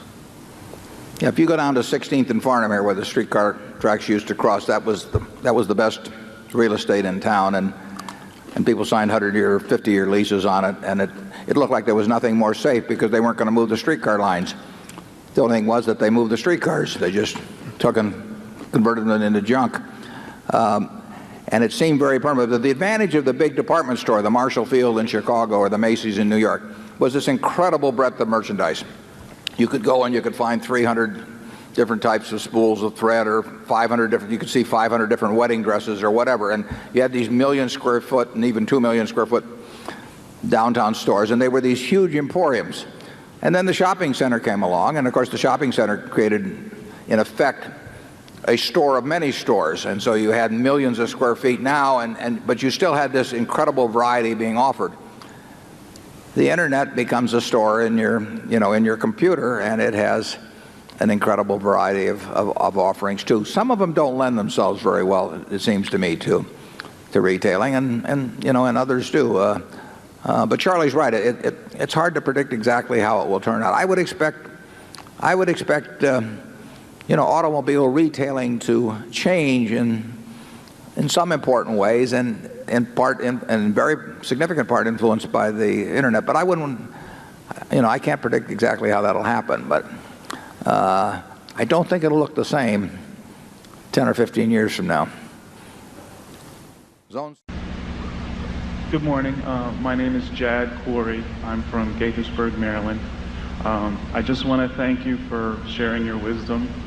And my question is, what criteria do you use to sell stock? I kind of understand how you buy it, but I'm not sure how you sell. Yeah. Well, the best thing to do is buy a stock that you don't ever want to sell. I mean, that's what we're trying to do. And that's true when we buy an entire business. I mean, we've bought all of Geico, or we bought all of See's Candy, or the Buffalo News. We're not buying those to resell. I mean, what we're trying to do is buy a business that we will be happy with if we own it the rest of our lives, and we expect to with those. It's the same principle applies to marketable securities. You get extra options with marketable securities. You can add to holdings, obviously easier. We can never own more than 100% of a business, but if we own 2% of a business and we like it at a given price, we can add and have 4 or 5%. So that's an advantage. Sometimes if we need money to move to another sector, like we did last year, we will trim from some holdings, but that doesn't mean we're negative on those businesses at all. I mean, we think they're wonderful businesses, or we wouldn't own them. And we would sell, if we needed money for other things. The Geico stock that I bought in 1951, I sold in 1952. It went on to be worth 100 or more times, before the 1976 problems, 100 or more times what I'd paid. But I didn't have the money to do something else. So you sell if you need money for something else. You may sell if you believe that valuations between different kinds of markets are somewhat out of whack. And we have done a little trimming last year in that matter. But that could well be a mistake. I mean, the real thing to do with a great business is just hang on for dear life. Charlie? Yes, but the sales that do happen, the ideal way is when you found something you like immensely better. Isn't that obvious? That's the ideal way to sell. And incidentally, the ideal purchase is to have something that you already like be selling at a price where you feel like buying more of it. I mean, we probably should have done more of that in the past in some situations. But that's the beauty of marketable securities. You really do. If you're in a wonderful business, you do get a chance periodically maybe to double up in it or something of the sort. If the stock market were to sell a lot cheaper than it is now, we would probably be buying more of the businesses that we already own. They would certainly be the first ones that we would think about. They're the businesses we like the best. Hello, Mr. Buffett and Mr. Munger. My name is James Claus from New York City, and I just wanted to ask you a question. Both you and Mr. Munger have repeatedly said that you don't believe that business valuation is being taught correctly at our universities. And as a PhD student at Columbia Business School, that troubles me understandably, because in a couple of years I'll be joining the ranks of those teaching business valuation. My question isn't what sources such as Graham or Fisher or Mr. Munger's talks you would point people that are teaching business valuation to, but do you have any counsel about the techniques of teaching business valuation? Well, I was lucky. I had a sensational teacher in Ben Graham, and we had a course there. There's at least one fellow out in the audience here that attended with me, and just Ben made it terribly interesting, because what we did was we walked into that class and we valued companies, and he had various little games he would play with us. Sometimes he would have us evaluate company A and company B with a whole bunch of figures, and then we would find out that A and B were the same company at different points in its history, for example. And there were a lot of little games he played to get us to think about what were the key variables, and how could we go off the track. I remember one time Ben met with Charlie and me and about 9 or so other people down in San Diego in 1968 or so, and he gave all of us a little true-false test, and we all thought we were pretty smart, and we all flunked. But that was his way of teaching us that a smart man playing his own game and working at fooling you could do a pretty good job at it. But I would, if I were teaching a course on investments, there would be simply one valuation study after another with the students, trying to identify the key variables in that particular business and evaluating how predictable they were first, because that is the first step. If something is not very predictable, forget it. You don't have to be right about every company. You have to make a few good decisions in your lifetime. But then when you find, the important thing is to know when you find one where you really do know the key variables, which ones are important, and you do think you've got a fix on them. Where we've done well, Charlie and I made a dozen or so very big decisions relative to net worth, but not as big as they should have been. And we've known we were right on those going in. I mean, they just weren't that complicated, and we knew we were focusing on the right variables and that they were dominant. And we knew that even though we couldn't take it out to 5 decimal places or anything like that, we knew that in a general way we were right about them. And that's what we look for, the fat pitch. And that's what I would be trying to teach students to do. And I would not try to teach them to think they could do the impossible. Charlie?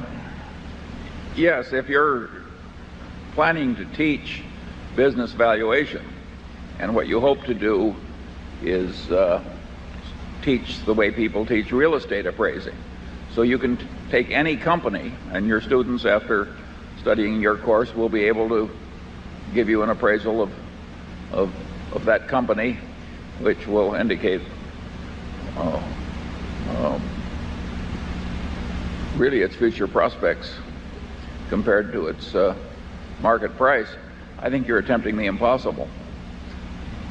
Yeah, probably on the final exam, I would take an internet company, and I would say the final exam, the question is, how much is this worth?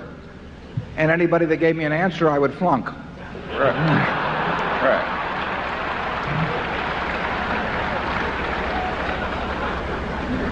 Make grading papers easy, too. My name is Phil Yoon from LA, California. Mr. Warren Buffett, Mr. Trump, I'm one of the persons who highly admire you both. I have 2 questions. Question 1, your view on world financial business environment in the next decade. Question 2, U.S. position for economic competition in the next decade. Thank you. Well, you've asked 2 big questions, but you're going to get very small answers, I'm afraid. And that's no disrespect, but we don't think about those things very much. We just are looking for decent businesses, and incidentally, our views in the past wouldn't have been any good on those subjects. And we try to think about 2 things. We try to think about things that are important and things that are knowable. Now, there are things that are important that are not knowable. In our view, those 2 questions that you raised fall in that. There are things that are knowable but not important. We don't want to clutter our minds up with those. So we say, what is important and what is knowable? And what among the things that fall within those 2 categories can we translate into some kind of an action that is useful for Berkshire? And we really, there are all kinds of important subjects, that Charlie and I, we don't know anything about. And therefore we don't think about them. So we have our view about what the world will look like over the next 10 years in business or competitive situations. We're just no good. We do think we know something about what Coca-Cola is going to look like in 10 years, or what Gillette's going to look like in 10 years, or what Disney's going to look like in 10 years, or what some of our operating subsidiaries are going to look like in 10 years. We care a lot about that. We think a lot about that. We want to be right about that. If we're right about that, the other things get to be, they're less important. And if we started focusing on those, we would miss a lot of big things. I've used this example before, but Coca-Cola went public in, I think it was 1919. And the first year, one share cost $40. The first year it went down a little over 50%. At the end of the year it was down to $19. There were some problems with bottler contracts, there was problems with sugar, various kinds of problems. If you'd had perfect foresight, you would have seen the world's greatest depression staring you in the face when the social order even got questioned. You would have seen World War II, you would have seen atomic bombs and hydrogen bombs. You would have seen all kinds of things. And you could always find a reason to postpone why you should buy that share of Coca-Cola. But the important thing wasn't to see that. The important thing was to see that they were going to be selling 1 billion 8-ounce servings of beverages a day this year, or some large number. And that the person who could make people happy 1 billion times a day around the globe ought to make a few bucks off doing it. And so that $40, which went down to $19, I think with dividends reinvested has to be well over $5 million now. And if you developed a view on these other subjects that in any way forestalled you acting on this more important, specific, narrow view about the future of the company, you'd have missed a great ride. So that's the kind of thing we focus on. Charlie? Yeah, we're not predicting the currents that will come, just how some things will swim in the currents, whatever they are. When you try and you've got a wonderful business and you issue shares in it to buy another business, I say at least 2 times out of 3 it's a terrible idea. Yeah. Well, Geico is a great example. Geico is a wonderful business. Absolutely wonderful. It gets more wonderful by the day. It has the world's best manager, Tony Nicely, running it.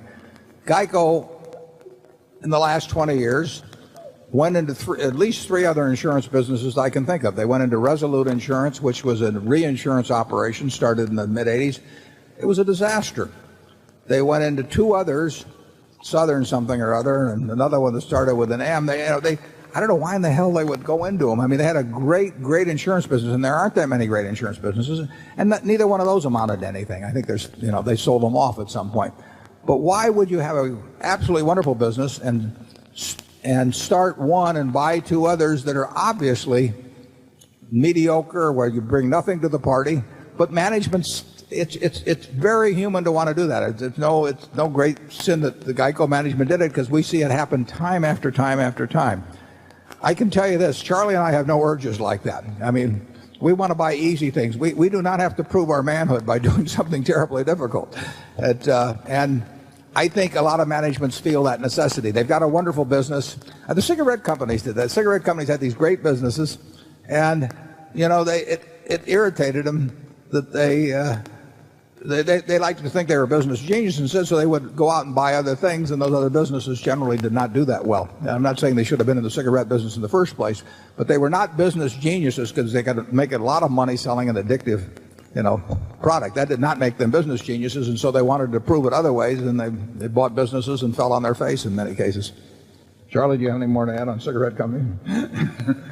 No, but I think a lot of people rise to the top in publicly held corporations who come up in sales or engineering or drug development or what have you. And it's natural to assume once you're sitting in the top chair that now you know pretty much everything, or at least how to get wisdom out of this wonderful staff and all these outside advisors that are now available to you. And so I think it's very natural that perfectly terrible acquisition decisions get made, I'd say more often than not. Area 6. We're going to break in about 5 minutes. In fact, we'll do this question, then we'll break. Okay, my name's Paul Tomasic from Illinois. I'd like to talk about your thinking, if you don't mind. In the Fortune magazine article that you sent to all the shareholders, you referenced a practice by Darwin that when he found something that was contrary to his established conclusions, he quickly wrote it down because the mind would have pushed it out. And if you read The Origin of Species, Darwin's very careful to avoid fooling himself. He very carefully asks and answers the hard questions. It's a feedback mechanism, and you've picked up on one of his feedback mechanisms to avoid fooling yourself. So the two questions are this. If you model how you think, Charlie thinks, how physicists think, how mathematicians think, you see the same pattern. You want to use logic. You're dedicated to logic, but logic's not enough. You have to avoid fooling yourself. So you build feedback mechanisms. So the first question is, do you see it that way? That you're thinking just like mathematicians, physicists, and some of the other exceptional businessmen by being logical and being careful to have feedback mechanisms? And the second question is about other feedback mechanisms. Your partnership, sitting next to you, is a great feedback mechanism. It's hard to fool yourself when you partner with Charlie Munger. Right. This meeting's a feedback Hard to fool him, too. But that's not an accident. The meeting on one level is a feedback mechanism. The way you attack the annual report letter is a feedback mechanism. So could you comment, both of you, on other feedback mechanisms you developed? Thank you. Well, you've come up with two very good ones. I mean, there's no question that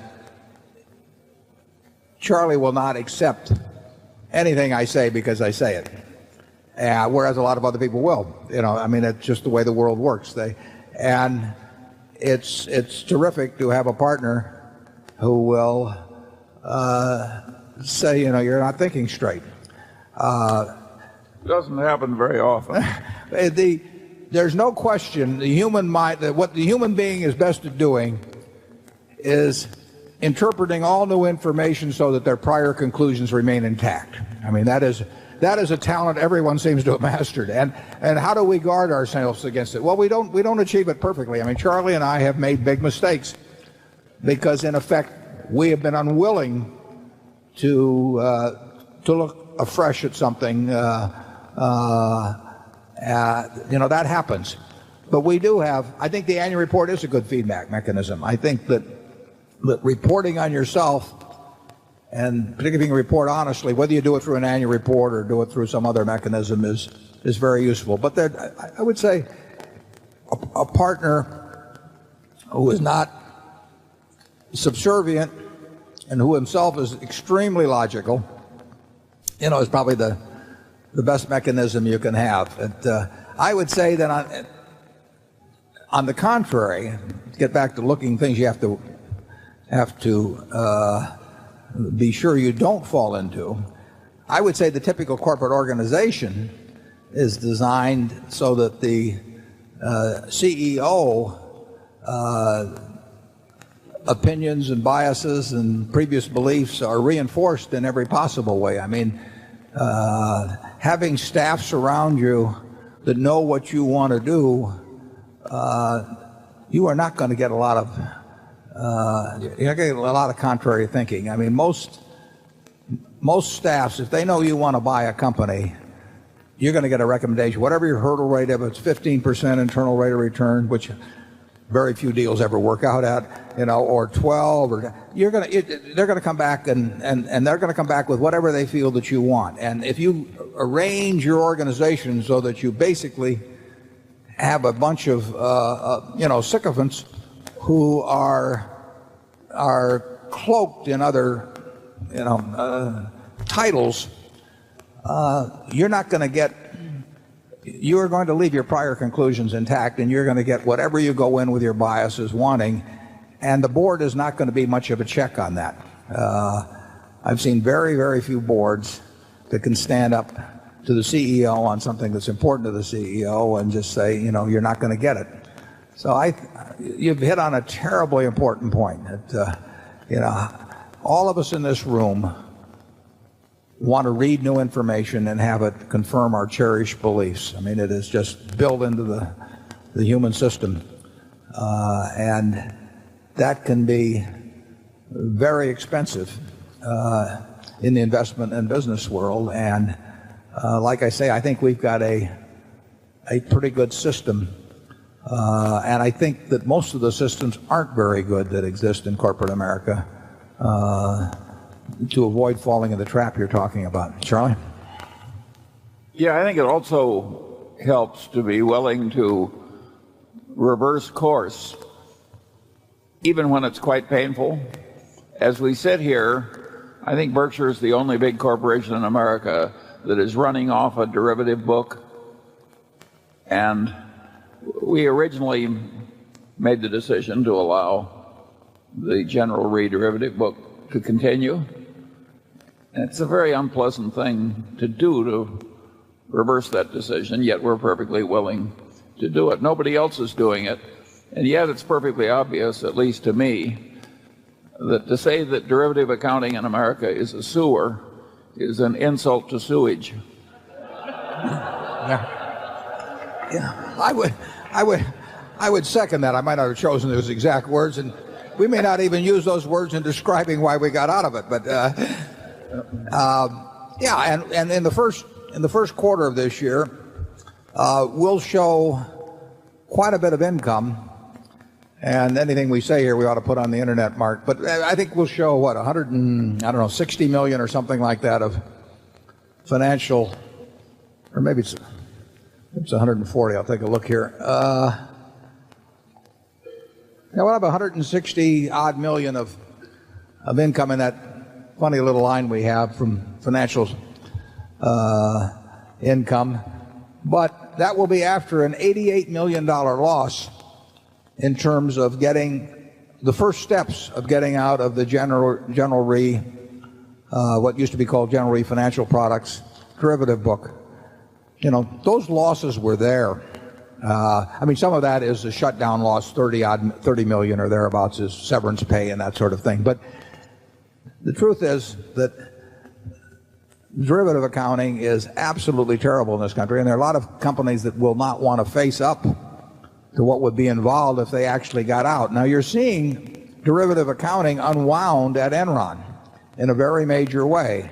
And believe me, it's not being unwound at a profit, except to the extent that the bankruptcy court lets them disaffirm certain contracts. And I mean, it is that there was no place where there was as much potential for phonying numbers at a place like Enron than in the derivative country. They were marking to model. They were doing all these things.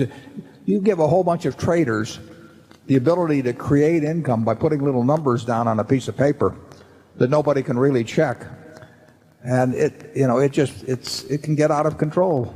It will get out of control. And so we decided finally to bite the bullet on it. And we get out of it, and it would, incidentally, we would not have reported $88 million of loss if we'd stayed in it. Might have reported a tiny profit or something, but in the end, the loss was there, and there could well be some more to come in that, because once you get into derivatives, I think our longest contract may run 40 years or something like that. And then the guy who put the 40-year contract on the book probably got paid, that week for putting it on virtually. And, we've got a bunch of assumptions as to how it's all going to work out over 40 years. You couldn't devise a worse system. And in the end, we didn't want to be in the business when we got in it. And we are now in the process of getting out. But you don't get out fast of something like this. I mean, it's a little like hell. It's easy to get into, and it's very hard to get out of. Hi, I'm Steve Casbell from Atlanta. My question involves interest rates. When you calculate the intrinsic value of a business in a period of low interest rates like we have currently, do you use a higher discount rate to factor in higher rates in the future? And also, do you ever look at a company's free cash flow yield relative to current rates? And if I could also get your thoughts on the dividend tax cut. If by some miracle the politicians think logically and get rid of the dividend taxes, would Berkshire ever pay a dividend? The question on discount rates, we use the same discount. I mean, in theory, we would use the same discount rate across all securities, because if you really knew the cash they were going to produce, that would take care of it. We may be more conservative in estimating the returns of cash from some, but the discount rate we would use as a constant. Now, in terms of where we commit, we don't want to use the fact that short-term rates are 1.25% to think that something that yields us 3% or 4% is a good deal. So we sort of have a minimum threshold in our mind below which we're unwilling to commit money. And we're unwilling to commit it whether interest rates are 6 or 7%, or whether they're 3 or 4%, or whether they're on a short-term basis 1%. We don't want to get hooked into long-term investments at low rates just because they're a little bit better than short rates would be, or low government rates would be. So we have minimum thresholds in our mind. I can't tell you precisely what they are, but they're a whole lot higher than present government rates would be. And at other times, we'd be very happy owning governments just because we feel that they offer attractive enough rates. When we're looking at a business, we're looking at holding it forever, and we want to be sure we're getting an adequate return on capital. We don't regard what we can get on short-term rates now as adequate, but we'll still bend a little bit and start settling for lower rates for 30 years because rates for 30 days are so low. We would rather just sit it out and wait a while. The tax on dividends, I've used this illustration before, but I'm paying about the same percentage of my income to the federal government as my secretary does. Now, I pay more in income tax rates than she does. I pay a higher marginal tax rate by some margin than she does, but she pays way more in Social Security taxes than I do, because I only pay out the first, whatever it is, 70 or 80,000 of income. And so she is paying, between what we pay at the company for and what she pays, we're paying 12 or 13% or whatever it is of that. So we both end up paying fairly similar percentages of our income to the federal government every year.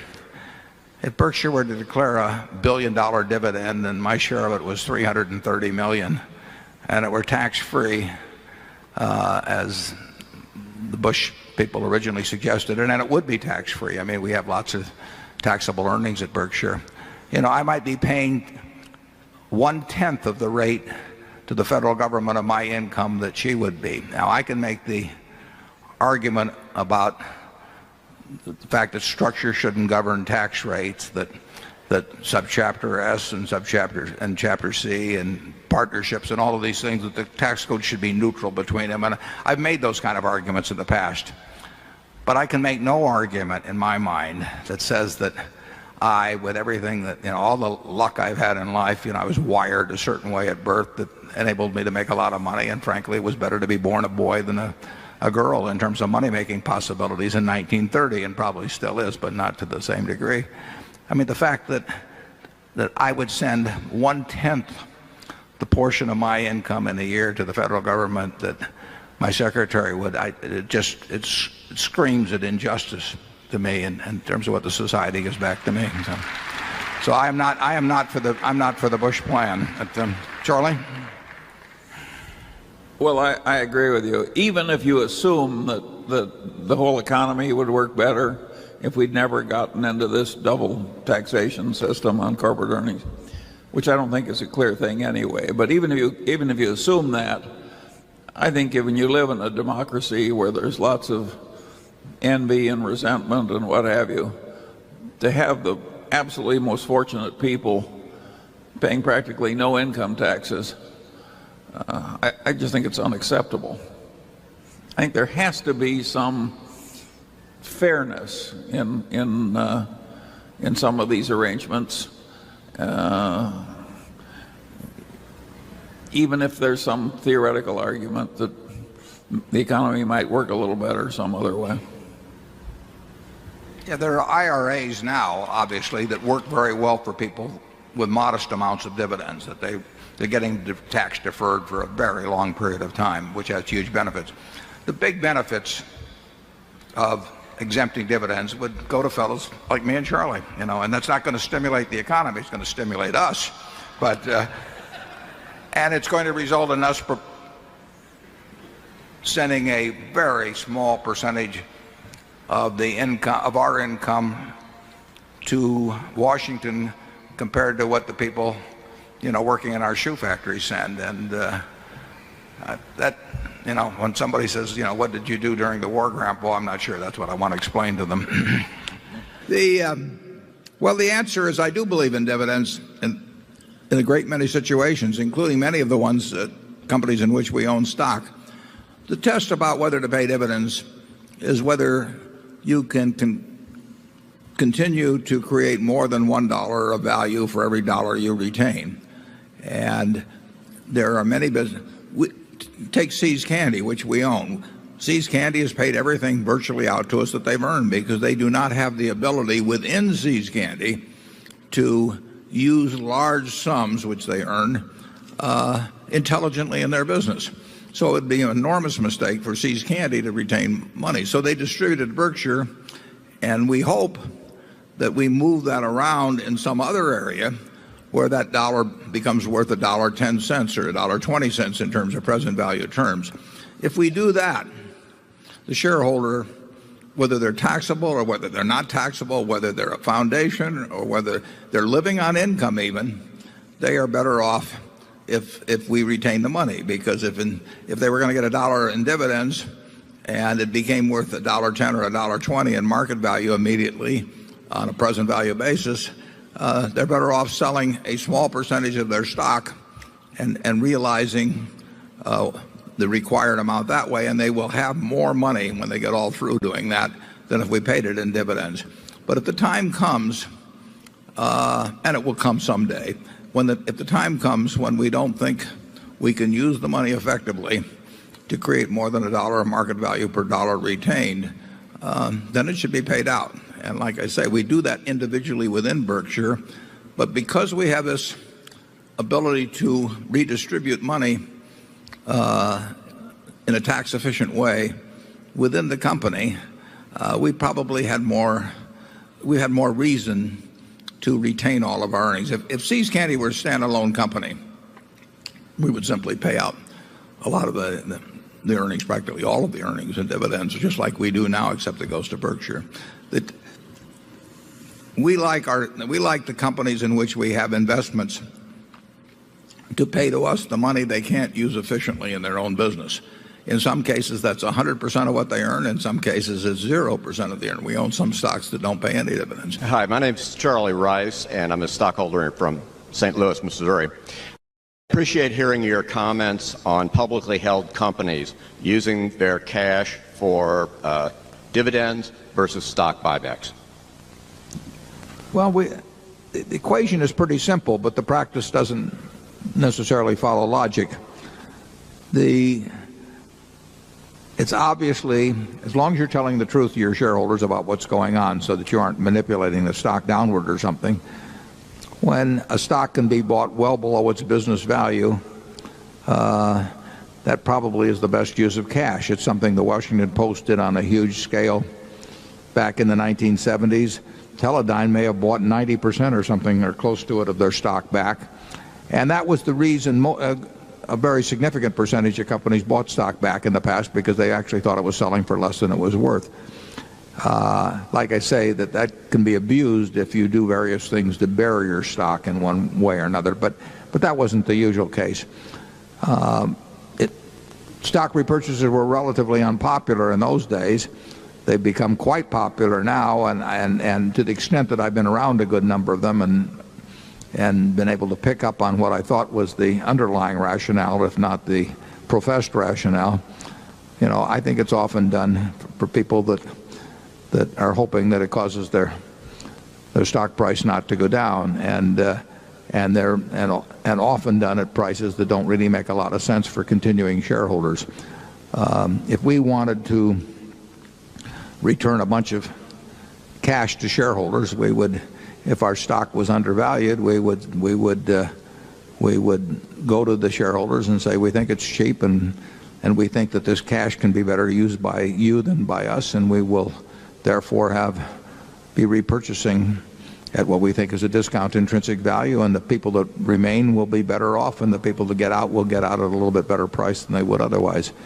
In terms of dividends, you get into an expectational situation, and for most companies that that pay a cash dividend, it doesn't make sense to bounce around the dividend from year to year, although private companies frequently do that. And we do it ourselves with our subsidiaries. Some subsidiary can pay us a lot of money one year and not so much money the next year. But with public companies, a lot of people do buy stocks to obtain dividends, and they hope for regularity, and there's a signaling aspect to it and everything. So I would say that once you establish a dividend policy with a public company, you should think a long time before you change that policy in a material way. But I think the best use of cash, if you don't have a good use for it in the business, if the stock is underpriced, is to repurchase it, and if it's overpriced, you got no business buying in a single share. But a lot of companies do it. Charlie? Yeah, dividends are a very interesting subject. If you count the unnecessary stock trading and the cost of investment advice and the cost of making a lot of errors and the trading costs in and out, I don't think it would be too extreme to say that now the total amount that's paid out in dividends is roughly equal to the amount that is wasted in all this trading and investment advice. So that the net dividends that come to the shareholders are approximately zero. This is a very peculiar way to run a republic, and very few people comment about it. Yeah, actually, I did in an article some time ago in Fortune. The frictional costs to American shareholders in sort of changing shares for all American business as a whole, those frictional costs are probably not much different than the entire amount paid out by American corporations. So, but getting to the individual corporation level, a company that expects to regularly earn more than it can profitably employ in its business should be paying out dividends. Take a subsidiary of ours like See's Candy. We would love to expand See's Candy to double or triple its present size, but it doesn't work. We've tried it a lot of different ways. So it should be paying out its earnings. If it was a public company, and it was at one time, you could argue that something approaching a 100% payout would make sense there. But most management's worrying about earnings falling off at some time in the future would rather establish a lower level and therefore ensure regularity of dividends by going with a conservative level.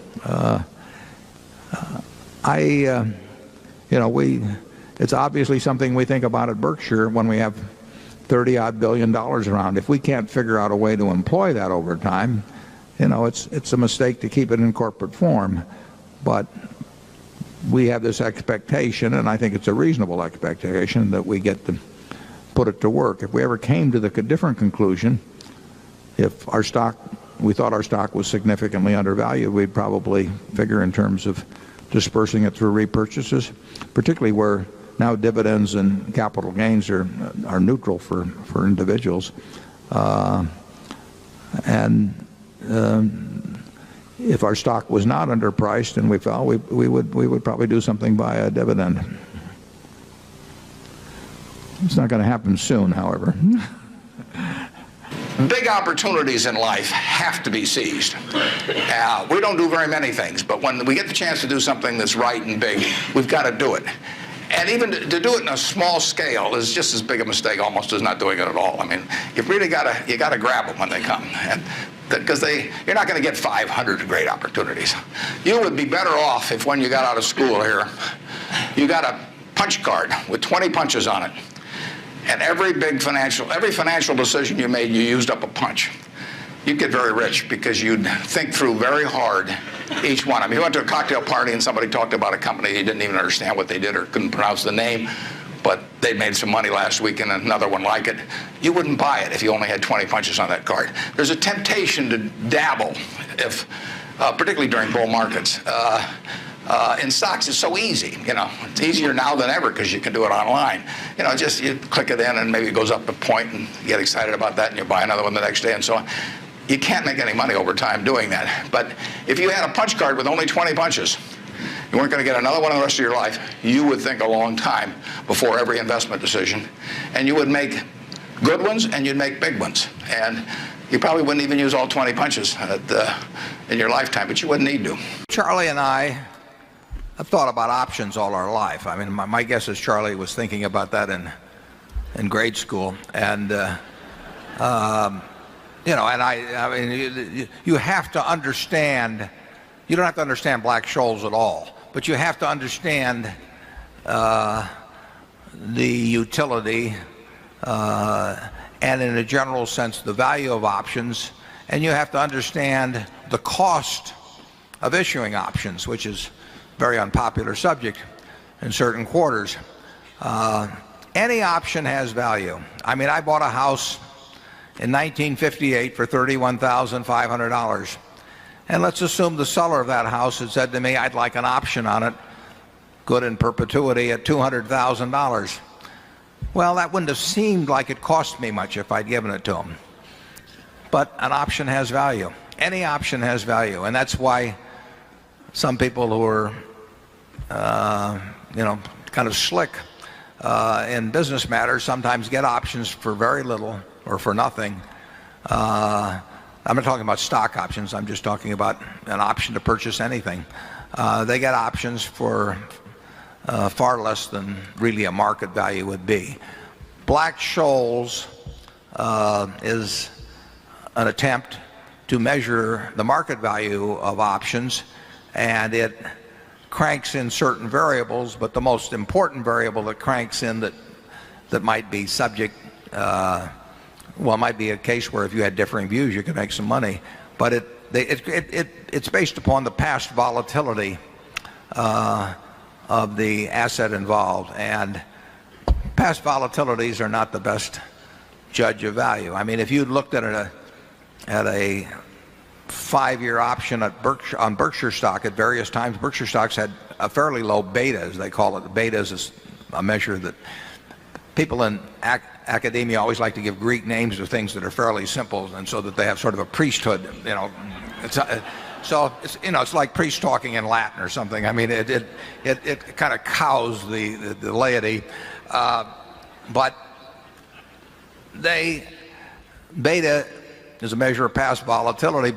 Berkshire's had a low volatility, but that didn't mean that the option value of it to anybody that really understood the business was lower than a stock with a higher beta. And I think what Charlie said is that last year is that for longer term options in particular, Black-Scholes can give some silly results. I mean, it misprices things, but it's a mechanical system. And any mechanical system in securities markets is going to misprice things from time to time. And we made one, as I mentioned last year, we made one large commitment that basically had somebody on the other side of it using Black-Scholes and using market prices, took the other side of it, and we made $120 million last year. And we love the idea of other people using mechanistic formulas to price things, because they may be right 99 times out of 100, but we don't have to play those 99 times. We just play the one time when we have a differing view. Charlie, you want to comment on? Yeah, Black-Scholes is what I would call a know-nothing value system. If you don't know anything at all about value compared with price, in other words, if price is teaching you all that can be known, then Black-Scholes on a very short-term basis is a pretty good guess, for what a 90-day option may be worth in some stock or another. The minute you get into longer-term options where you don't have the know-nothing factor so extreme, it's crazy to use Black-Scholes. People use it just because they want some kind of a mechanical system. But at Costco, for instance, within a fairly short period, we issued stock options at 30, and we also issued stock options at 60. And Black-Scholes valued the options we issued at 60 as a strike price, way higher than the options we issued at 30. Well, this is insane. But we like a certain amount of insanity. Yeah, well, it's good for Warren, who picked up this extra $120 million. But so he's fonder of this kind of insanity than I am. No, we will pay you real money if you will deliver to our offices at Kiewit Plaza somebody who wants to use the Black-Scholes model and is willing to price 100 options for 3 years, using the Black-Scholes model and letting us pick and choose among those, because as Charlie says, it's a know-nothing affair, and we are know-nothing guys in respect to an awful lot of things. But every now and then we find something where we think we know something, and anybody that's using a mechanistic formula is going to get in trouble in that situation. But options have value. I mean, we issued options in a sense last year when we sold the 400 million of bonds, and we know what we're giving up when we sell those bonds. I mean, we may have gotten a negative coupon of sorts, but that's because we gave up option value, and then it isn't truly a negative cost instrument at all, because options have value. Let's go to number 4. Hello, my name is Martin Wiegand from Bethesda, Maryland. And first I'd like to thank you and all the folks working here at the microphones and staffing the booths for hosting this wonderful shareholders weekend. We enjoy your efforts. Thanks, Martin.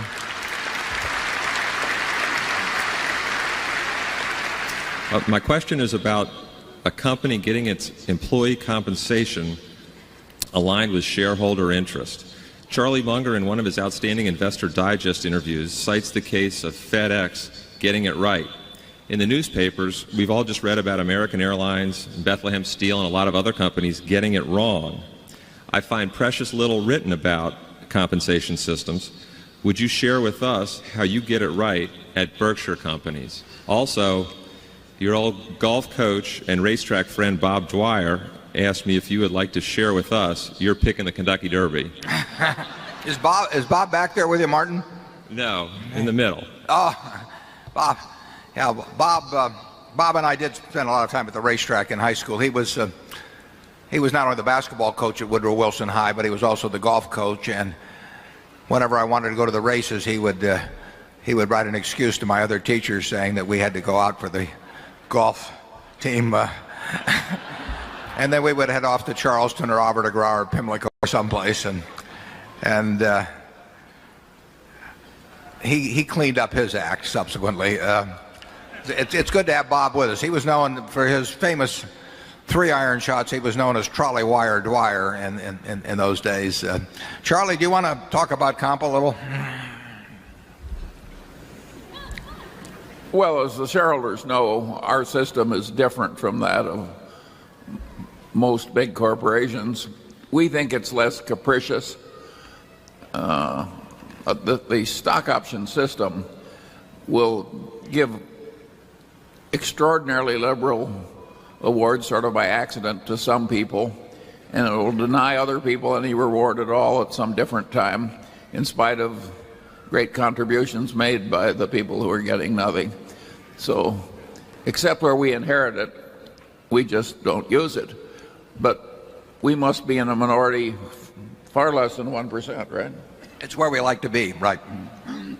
It's interesting. We inherited some stock options at Berkshire primarily in the General Re transaction, and not through any failing of anybody or there's no aspersion to be cast, but at all. But those options turned out to be quite valuable. They would not have been valuable if General Re had been left alone as a standalone company. They profited from the fact that other parts of Berkshire did well, and the money went to the people that had these options who delivered nothing to the performance of Berkshire for a while. Now that is not an indictment of anybody in the least at Gen Re. It's an indictment of an option system which represents a lottery ticket and also a royalty on the passage of time, because as you know, an option holder has benefits from retained earnings and benefits not at all from dividends. And that puts his interest, well, maybe quite contrary to that of the shareholders. So we believe in paying for performance, but we believe in tying performance to what is actually under the reasonable control of the person that's being measured. And to give a lottery ticket on the overall results of Berkshire Hathaway to someone who is running a business that's 1% of the whole is really crazy. And I would say that you have seen probably more misdirected compensation throughout the corporate system, corporate America in the last 5 years, than in the 100 years before that. It's been extraordinary. And there was wealth creation in the 90s, just like in the 80s and the 70s and the 60s and the 50s. But there was a wealth transfer like had never been experienced before. And you can't blame people for wanting to cash in on it. If anybody wants to walk up and hand me a half a dozen lottery tickets for the Nebraska lottery, I'll accept them. But it will have nothing to do with how I do in terms of running Berkshire. Actually, Charlie and I think a properly designed option system, which includes cost of capital and some other factors, and ties it to the performance of the people involved, we think that can make sense when we've used various incentive programs that are similar to that.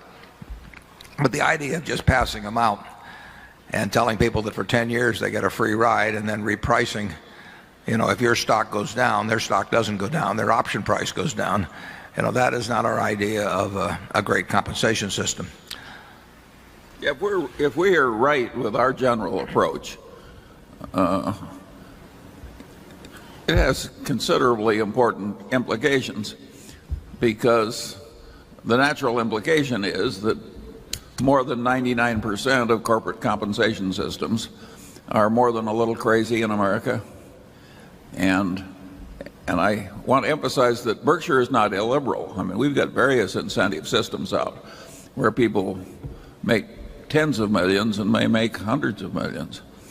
So we're not against rewards for people who make vast contributions, but a system that's basically capricious and which doesn't tailor the results per person and per activity very well, we just think it's crazy. We love to see people that are associated with Berkshire making money, as long as they're making money for you at the same time. It's very simple. But we don't want them to get a free ride off your money.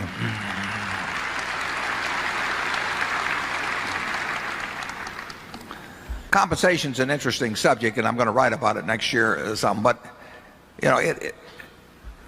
it's not a market system. You can read all you want. I mean, the PR people will tell you, that Joe Smith's compensation was determined by a market system, and he's just like a baseball player or anything of the sort. But he's not just like a baseball player. The baseball player negotiates with somebody who's spending his money to hire the baseball player and making a calculation whether he's better off laying out the money out of his own pocket, the owner of the team, to get that player. But when you get a comp committee at a large American corporation, you have somebody with an enormous interest in the amount of comp on one side of the table, and you've got somebody on the other side of the table who was not picked because they were the Doberman of the board, believe me, and who is dealing with what many times is what my friend Tom Murphy used to call play money. I mean, it's almost meaningless to the person on one side of the table whether somebody gets 100,000 shares of restricted stock or 1 million shares of restricted stock, and it's not meaningless to the guy on the other side of the table. Almost every other negotiation in American business, you have some parity of concern, but you do not have a parity of concern, in terms of comp at the top levels. You have a parity of concern when you get down to labor unions. I mean, the management wants to keep down the prices, and the union wants to get more money, and that's a real negotiation. And you have lots of other real negotiations in American business But the compensation in many companies, not all obviously, but in many, many companies, has not been a real negotiation at all. And the management has hired comp consultants to come in, and I have never seen a comp consultant come in and say, we ought to reduce this guy's salary. I've also never seen a comp consultant come in and say, why don't you get rid of this bozo? They can't all be wonderful, but can you imagine a comp consultant doing that, never getting another assignment? It wouldn't happen. So it's a bad system, and it needs improvement. And it may be getting a little improvement. And as I wrote in the annual report this year, what happens with comp is the acid test to corporate reform. Because frankly, the CEOs of America, they don't care whether their boards are diverse or not diverse or anything of the sort. They care about how much money they make in a great many cases. And you, the owners, and big owners in particular, have to provide some countervailing force, or you'll have what you've had in the last 20 years, which is an enormous disparity in the rates of compensation of people at the top compared to people at the bottom, and also a disconnect between the comp of people running businesses and the results of the owners who gave them the money. So arise, shareholder.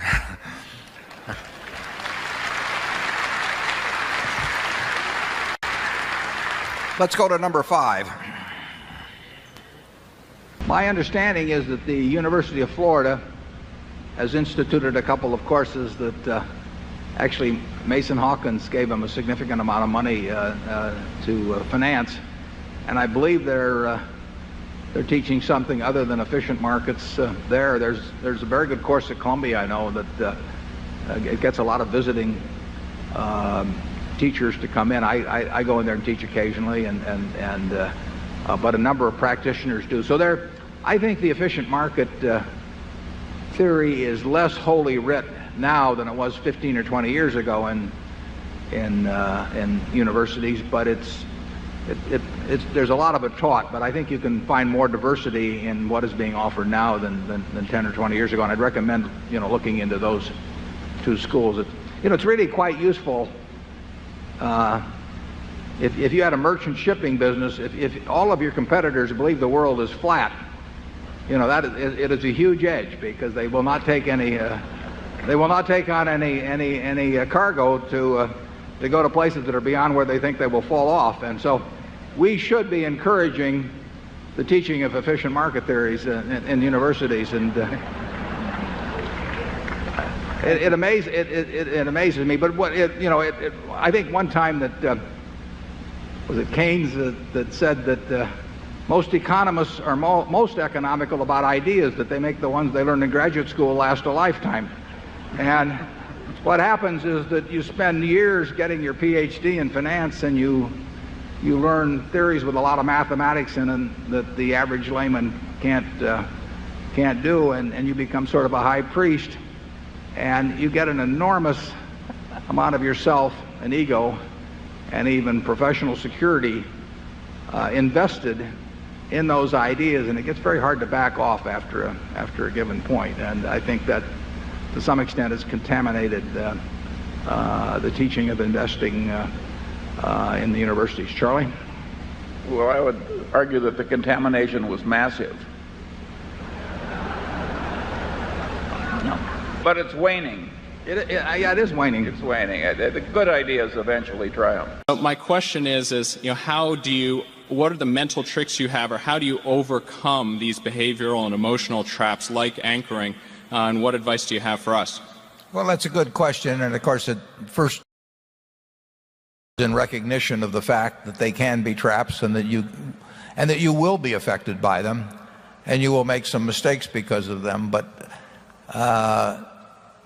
Charlie, in poor Charlie's Almanac, which I proudly do take credit for the name of, and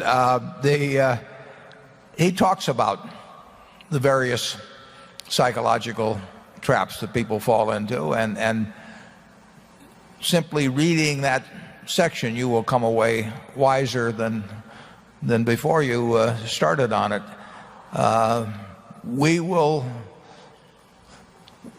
Our personalities are such that Charlie and I probably are a little less prone to some of those mistakes than other people are. But as our record clearly indicates, we still are prone to them, and we make them, and we'll make them again.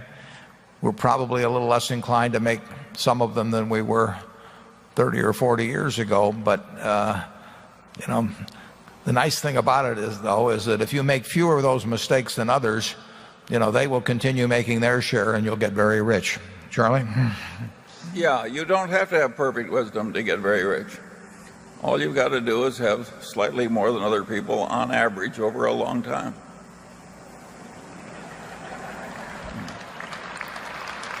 You know, it's the old story about the guy outrunning the bear. I mean, I don't have to outrun the bear. I just have to outrun that other fellow. And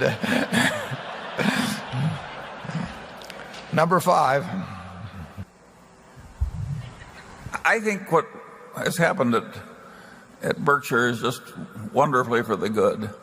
And I do think we have a perfectly marvelous board. What makes me sad, as I said earlier, is I don't see more of the same practice followed elsewhere. A director getting $150,000 a year from a company who needs it is not an independent director. That director automatically becomes an inside director. And so it's a typical government intervention. It says it's doing one thing and it does another.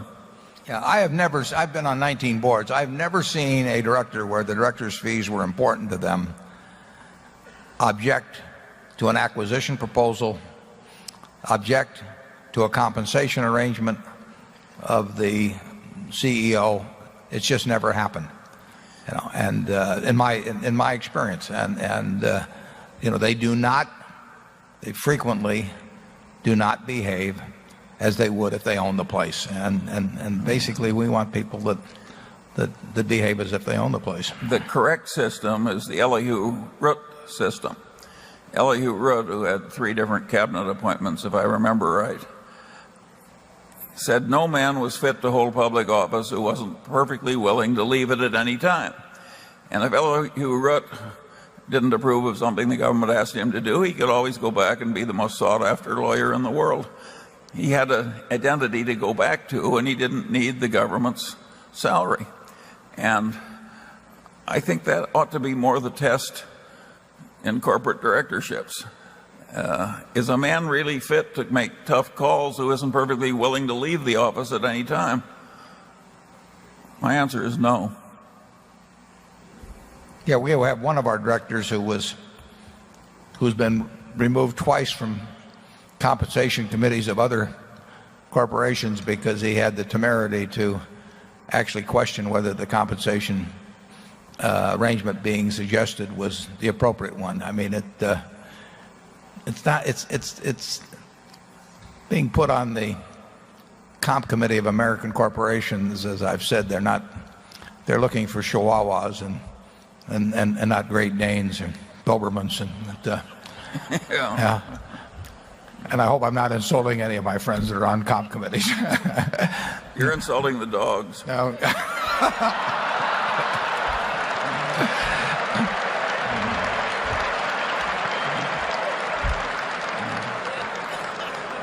Okay, number 1. Number 7. Wow, it's more nerve-wracking than I thought it would be. Hello, Warren, Charlie. My name is Aki Progakis. I'm from Montreal, Canada. Warren, I wrote a letter back in January. I wrote a letter to you recommending a beautiful Canadian retail company in which I described my analysis to you. I'd like to thank you for taking the time to respond to me. You said some nice, kind words. It meant a lot to me, and I think you're an amazing individual. My question goes simple. What is the single most difficult decision you've had to make in your lifetime, whether it be business or personal? I think I want to let Charlie answer that one first. Yeah, I would argue that may be one that you shouldn't ask.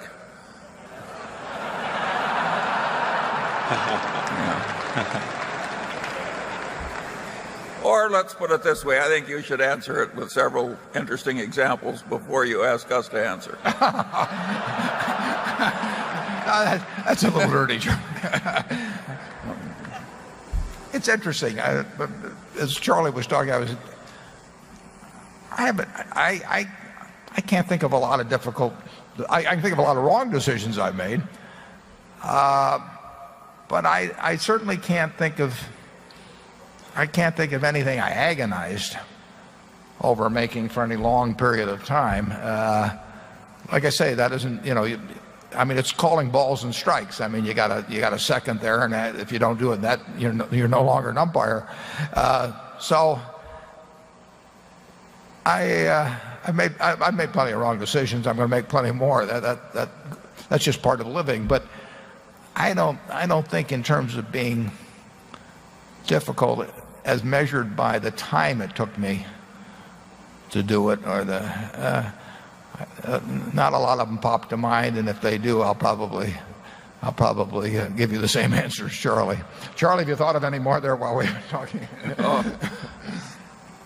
Let's go on to another. Okay. That was not a bad decision. Number 8. Would you say that the U.S. is, quote unquote, a castle with a moat? And if so, how can we make the moat any bigger? Thank you. Yeah, well, the U.S. has been pretty remarkable, as I indicated in my earlier comment. I mean, essentially the same population pool pretty much, and they've garnered over this 215-year period a remarkable share of the world's wealth. And it's an interesting question as to just why this group of people here have been able to do so much better than the rest of the world, considering we're not any smarter or anything of the sort. It's not an economic castle anymore. I wouldn't call it that. What we do is no secret. And I think that the relative importance of America, I mean, we have been a dominant factor in the world in post-World War II, and I think it will decline somewhat, although I'm not an alarmist on that. But I think to some extent the rest of the world, or much of the rest of, or some of the rest of the world, is catching on and adopting some, sort of best practices, as they say in industry. And our castle will grow in size, but there will be more castles around it, and I basically think that's a very good thing for the world. I think the more prosperous generally the rest of the world is, the better generally it will be for us. And I've talked about our trade problems. The more trade we have, the better. We had 1.1 trillion of real trade last year in the country. We would have, with the world. And then we had another 600 billion, 6/10 of a trillion, that unilaterally we bought. Well, I would love to see the 1.1 trillion grow and grow and grow. It'd be good for us and good for the rest of the world. But I don't think that our prosperity will come in the future will come at the expense of the rest of the world at all. I do think that there were parts of the world that will grow economically from a lower base, but much faster than the U.S. And basically, I think that's a good thing. I mean, there's 6 billion people in this world, and a lot of them don't live very well. And I would hope that 20 or 50 years from now, that it's a higher percentage of them would live well, but I don't think it comes out of our hide at all. Charlie? Well, I don't think it comes out of our hide in that sense, but if we're, well, I don't think it comes out of our hide in that sense, but if we are now the richest and most powerful nation in the world, and 50 or 100 years from now, we're now the richest and most powerful nation in the world, and 50 or 100 years from now, we're a poor third to some country in Asia. Sure, we're richer, but it's a peculiar type of richness where you've lost your relative position in the world. It's not all, I think, if I had to bet, I would bet that the part of the world that does best is Asia in terms of percentage gains per annum. And I think it might do amazingly well if it doesn't blow up in some way. And if it does amazingly well, it will eventually be a much richer place than ours. Dear Mr. Buffett, dear Mr. Munger, my name is Oliver Krautscheid from Frankfurt in Germany. The subprime crisis has led to inconsistent pricing in capital markets. credits are trading at large discounts, and at the same time, the equities do not reflect this.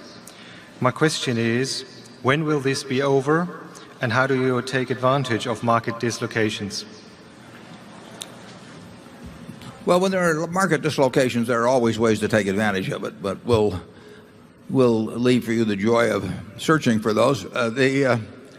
But there have been some really important dislocations, and I brought along, just for your amusement, a few figures on something that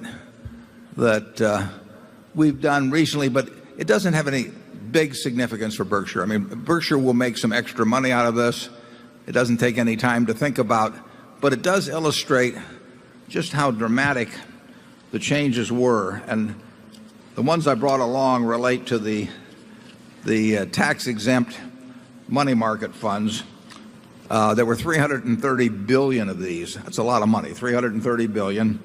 And they relied on repricing of really almost all cases first-grade municipal bonds every 7 days. They had these auctions, and it was all set up very elaborately so that people could have their money more or less in their minds instantly available in something that was tax-exempt.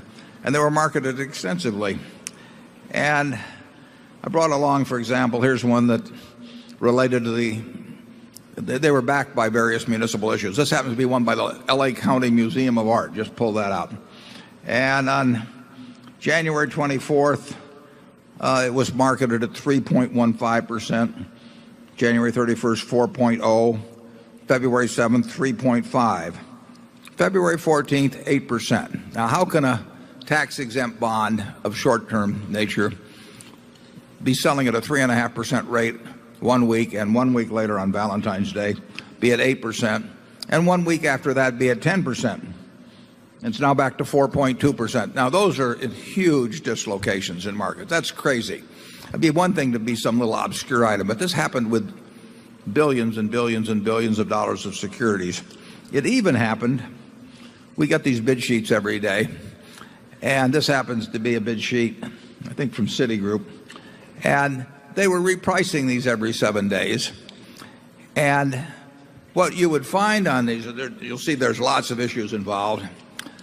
The same issue would appear on several different pages because it would represent some different auction, although handled by the same broker at the same time. On one page, you would find an issue. We would bid all these. We have to bid these at 11.3%. On one page, we bought them at 11.3%. On another page, the same issue, we bid the 11.3%, and somebody else bid 6%. So you had the same issue with the same broker at the same time being sold at 11.3% and 6%. Those are markets of extreme dislocation, and you find those occasionally. You found that after the long-term capital management crisis in 1998. You found the equivalent of it in the stock market in 1974 and so on. And those are great times to make unusual amounts of money. And there's certain things we can't figure out. I see in the Wall Street Journal, I see advertisements these days of auctions taking place in some esoteric mortgage securities.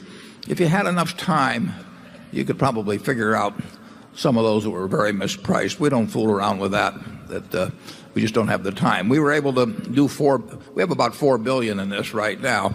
When we get all through, we'll have made some extra money for a couple of months. It won't be significant in relation to Berkshire's size, but it's something that's very easy to do. You may be able to find, by working very, very hard on some smaller issues, you might be able to find in this mess in mortgages, and it's gone beyond subprime. It's gone into all days, and it's gone into option arms and that sort of thing. There very well could be some great opportunities out there that Charlie and I will no longer spot because we just can't be looking at that many things. Charlie? Yeah, what is interesting is that how brief these opportunities to take advantage of dislocations frequently are.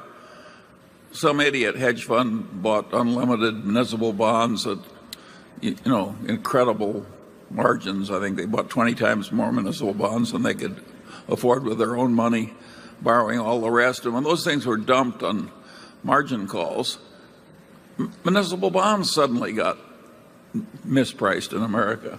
But the dislocation was very brief. But very extreme. But very extreme. And so if you can't think fast and act resolutely, it does you no good.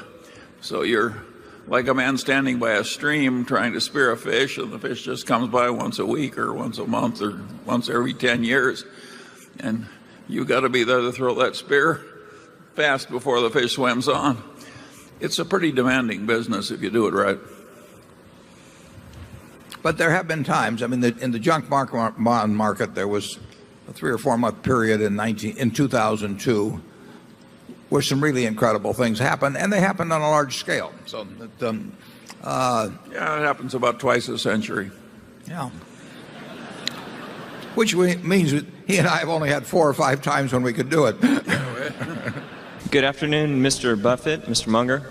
My name is Mark Stender from San Francisco.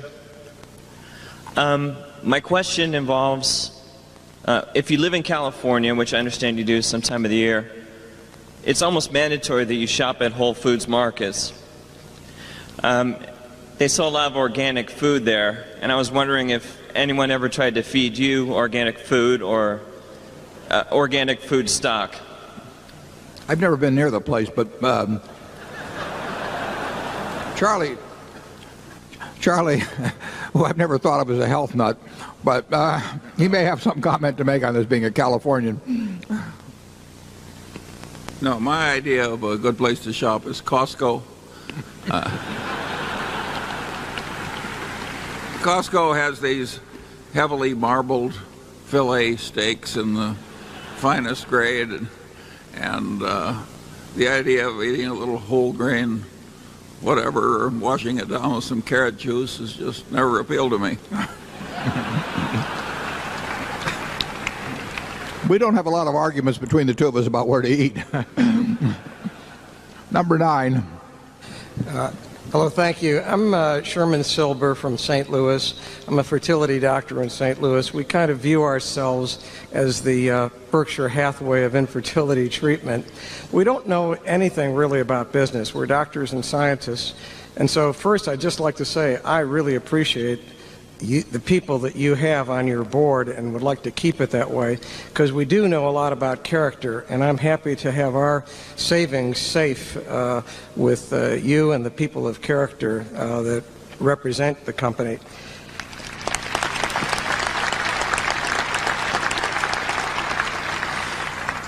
I just had an opportunity a couple of weeks ago. I was talking to one of the former managers of the Fidelity Magellan Fund, managed huge amounts of money, and he never really met you. And I was saying I may have a chance to ask Warren Buffett and Charlie Munger a question. What would that question be? I wanted to have some idea of something intelligent I could ask business-wise. And he thought if he had the opportunity to talk to you, the best thing is to give you what would sound like a softball question, because you could maybe bring more profoundness to this than we hear usually. In view of the Iraq War, consumer debt that's increasing, declining job growth, declining pay in the jobs that are growing, prospects of increased interest rates, he has this view that the next 5 to 10 years are going to be very difficult. What would your view be about the investment future for the next 5 to 10 years in view of all these negative factors going on? That's too soft for me. I think Warren should take it. Well, I would say that at any given point in history, including when stocks were their cheapest, you could find an equally impressive number of negative factors. I mean, you could have sat down in 1974 when stocks were screaming bargains, and you could have written down all kinds of things that would have caused you to say, you know, the future is just going to be terrible. And similarly, at the top, you know, or any time you can write down a large list of things that would be quite on the bullish side. We really don't pay any attention to that sort of thing. I mean, we have, you might say that our underlying premise And I think it's a pretty sound underlying premise is that this country will do very well. And in particularly, it will do well for business. Business has done very well. You know, the Dow went from 66 to 10,000 plus in the 100 years of the 20th century, and we had 2 world wars and nuclear bombs and flu epidemics and you name it, Cold War. There's always problems in the future. There are always opportunities in the future, and in this country, the opportunities have won out over the problems over time, and I think they will continue to do so absent the weapons of mass destruction, which is another question. And business won't make much difference if anything really drastic happens along that line. So I can't remember any discussions Charlie and I have had ever going back to 1959 that where we would have come to the conclusion at the end of them that we would have passed on a great business opportunity, a business to buy because of external conditions, nor did we ever buy anything that we thought was mediocre simply because we thought that the world was going to be wonderful. It won't be the American economy, in my view, that does in investors over a 5 or 10 or 20-year period. It will be the investors themselves. If you look at the record of the 20th century, you'd say, how could anybody have missed, in owning equities during that time? And yet, we had all kinds of people wiped out, in the 29-32 period. We had all kinds of things that were bad. But if you would just own stocks right straight through, didn't leverage them, you'd have gotten a perfectly decent return. So we're unaffected, in essence, by the variables you mentioned. Just show us a good business tomorrow and we'll jump at the hook. Charlie? Yeah, I think, but it's also true that both of us have said at various times over the last 3 years that we wouldn't be at all surprised if professionally invested money in America had a pretty modest result over a fairly extended period of the future compared to the very dramatically high returns that it had achieved up to about 3 years ago. And so far, that's been proved out to be pretty much right. Yeah, certain stretches are easier than other stretches. Yeah, our expectations were more modest than most people's a few years ago. We didn't say the world was coming to an end or anything. We just said that people had gone crazy in certain sectors, and that anybody that thought that you could sit at home and day trade and make double-digit returns over time or do anything, or that you were entitled to that, by just sticking a little money in your 401k or something, was really living in a fool's paradise. But that was never accompanied by any predictions of disaster for the American economy as a whole or for American business as a whole. People get crazy notions from time to time in financial markets, and I commented on this earlier, but they just believe things that it's hard to understand how they can believe. Now, to some extent, they get sold that by other people. But American business really has never let investors down as a group, but investors have done themselves in quite frequently.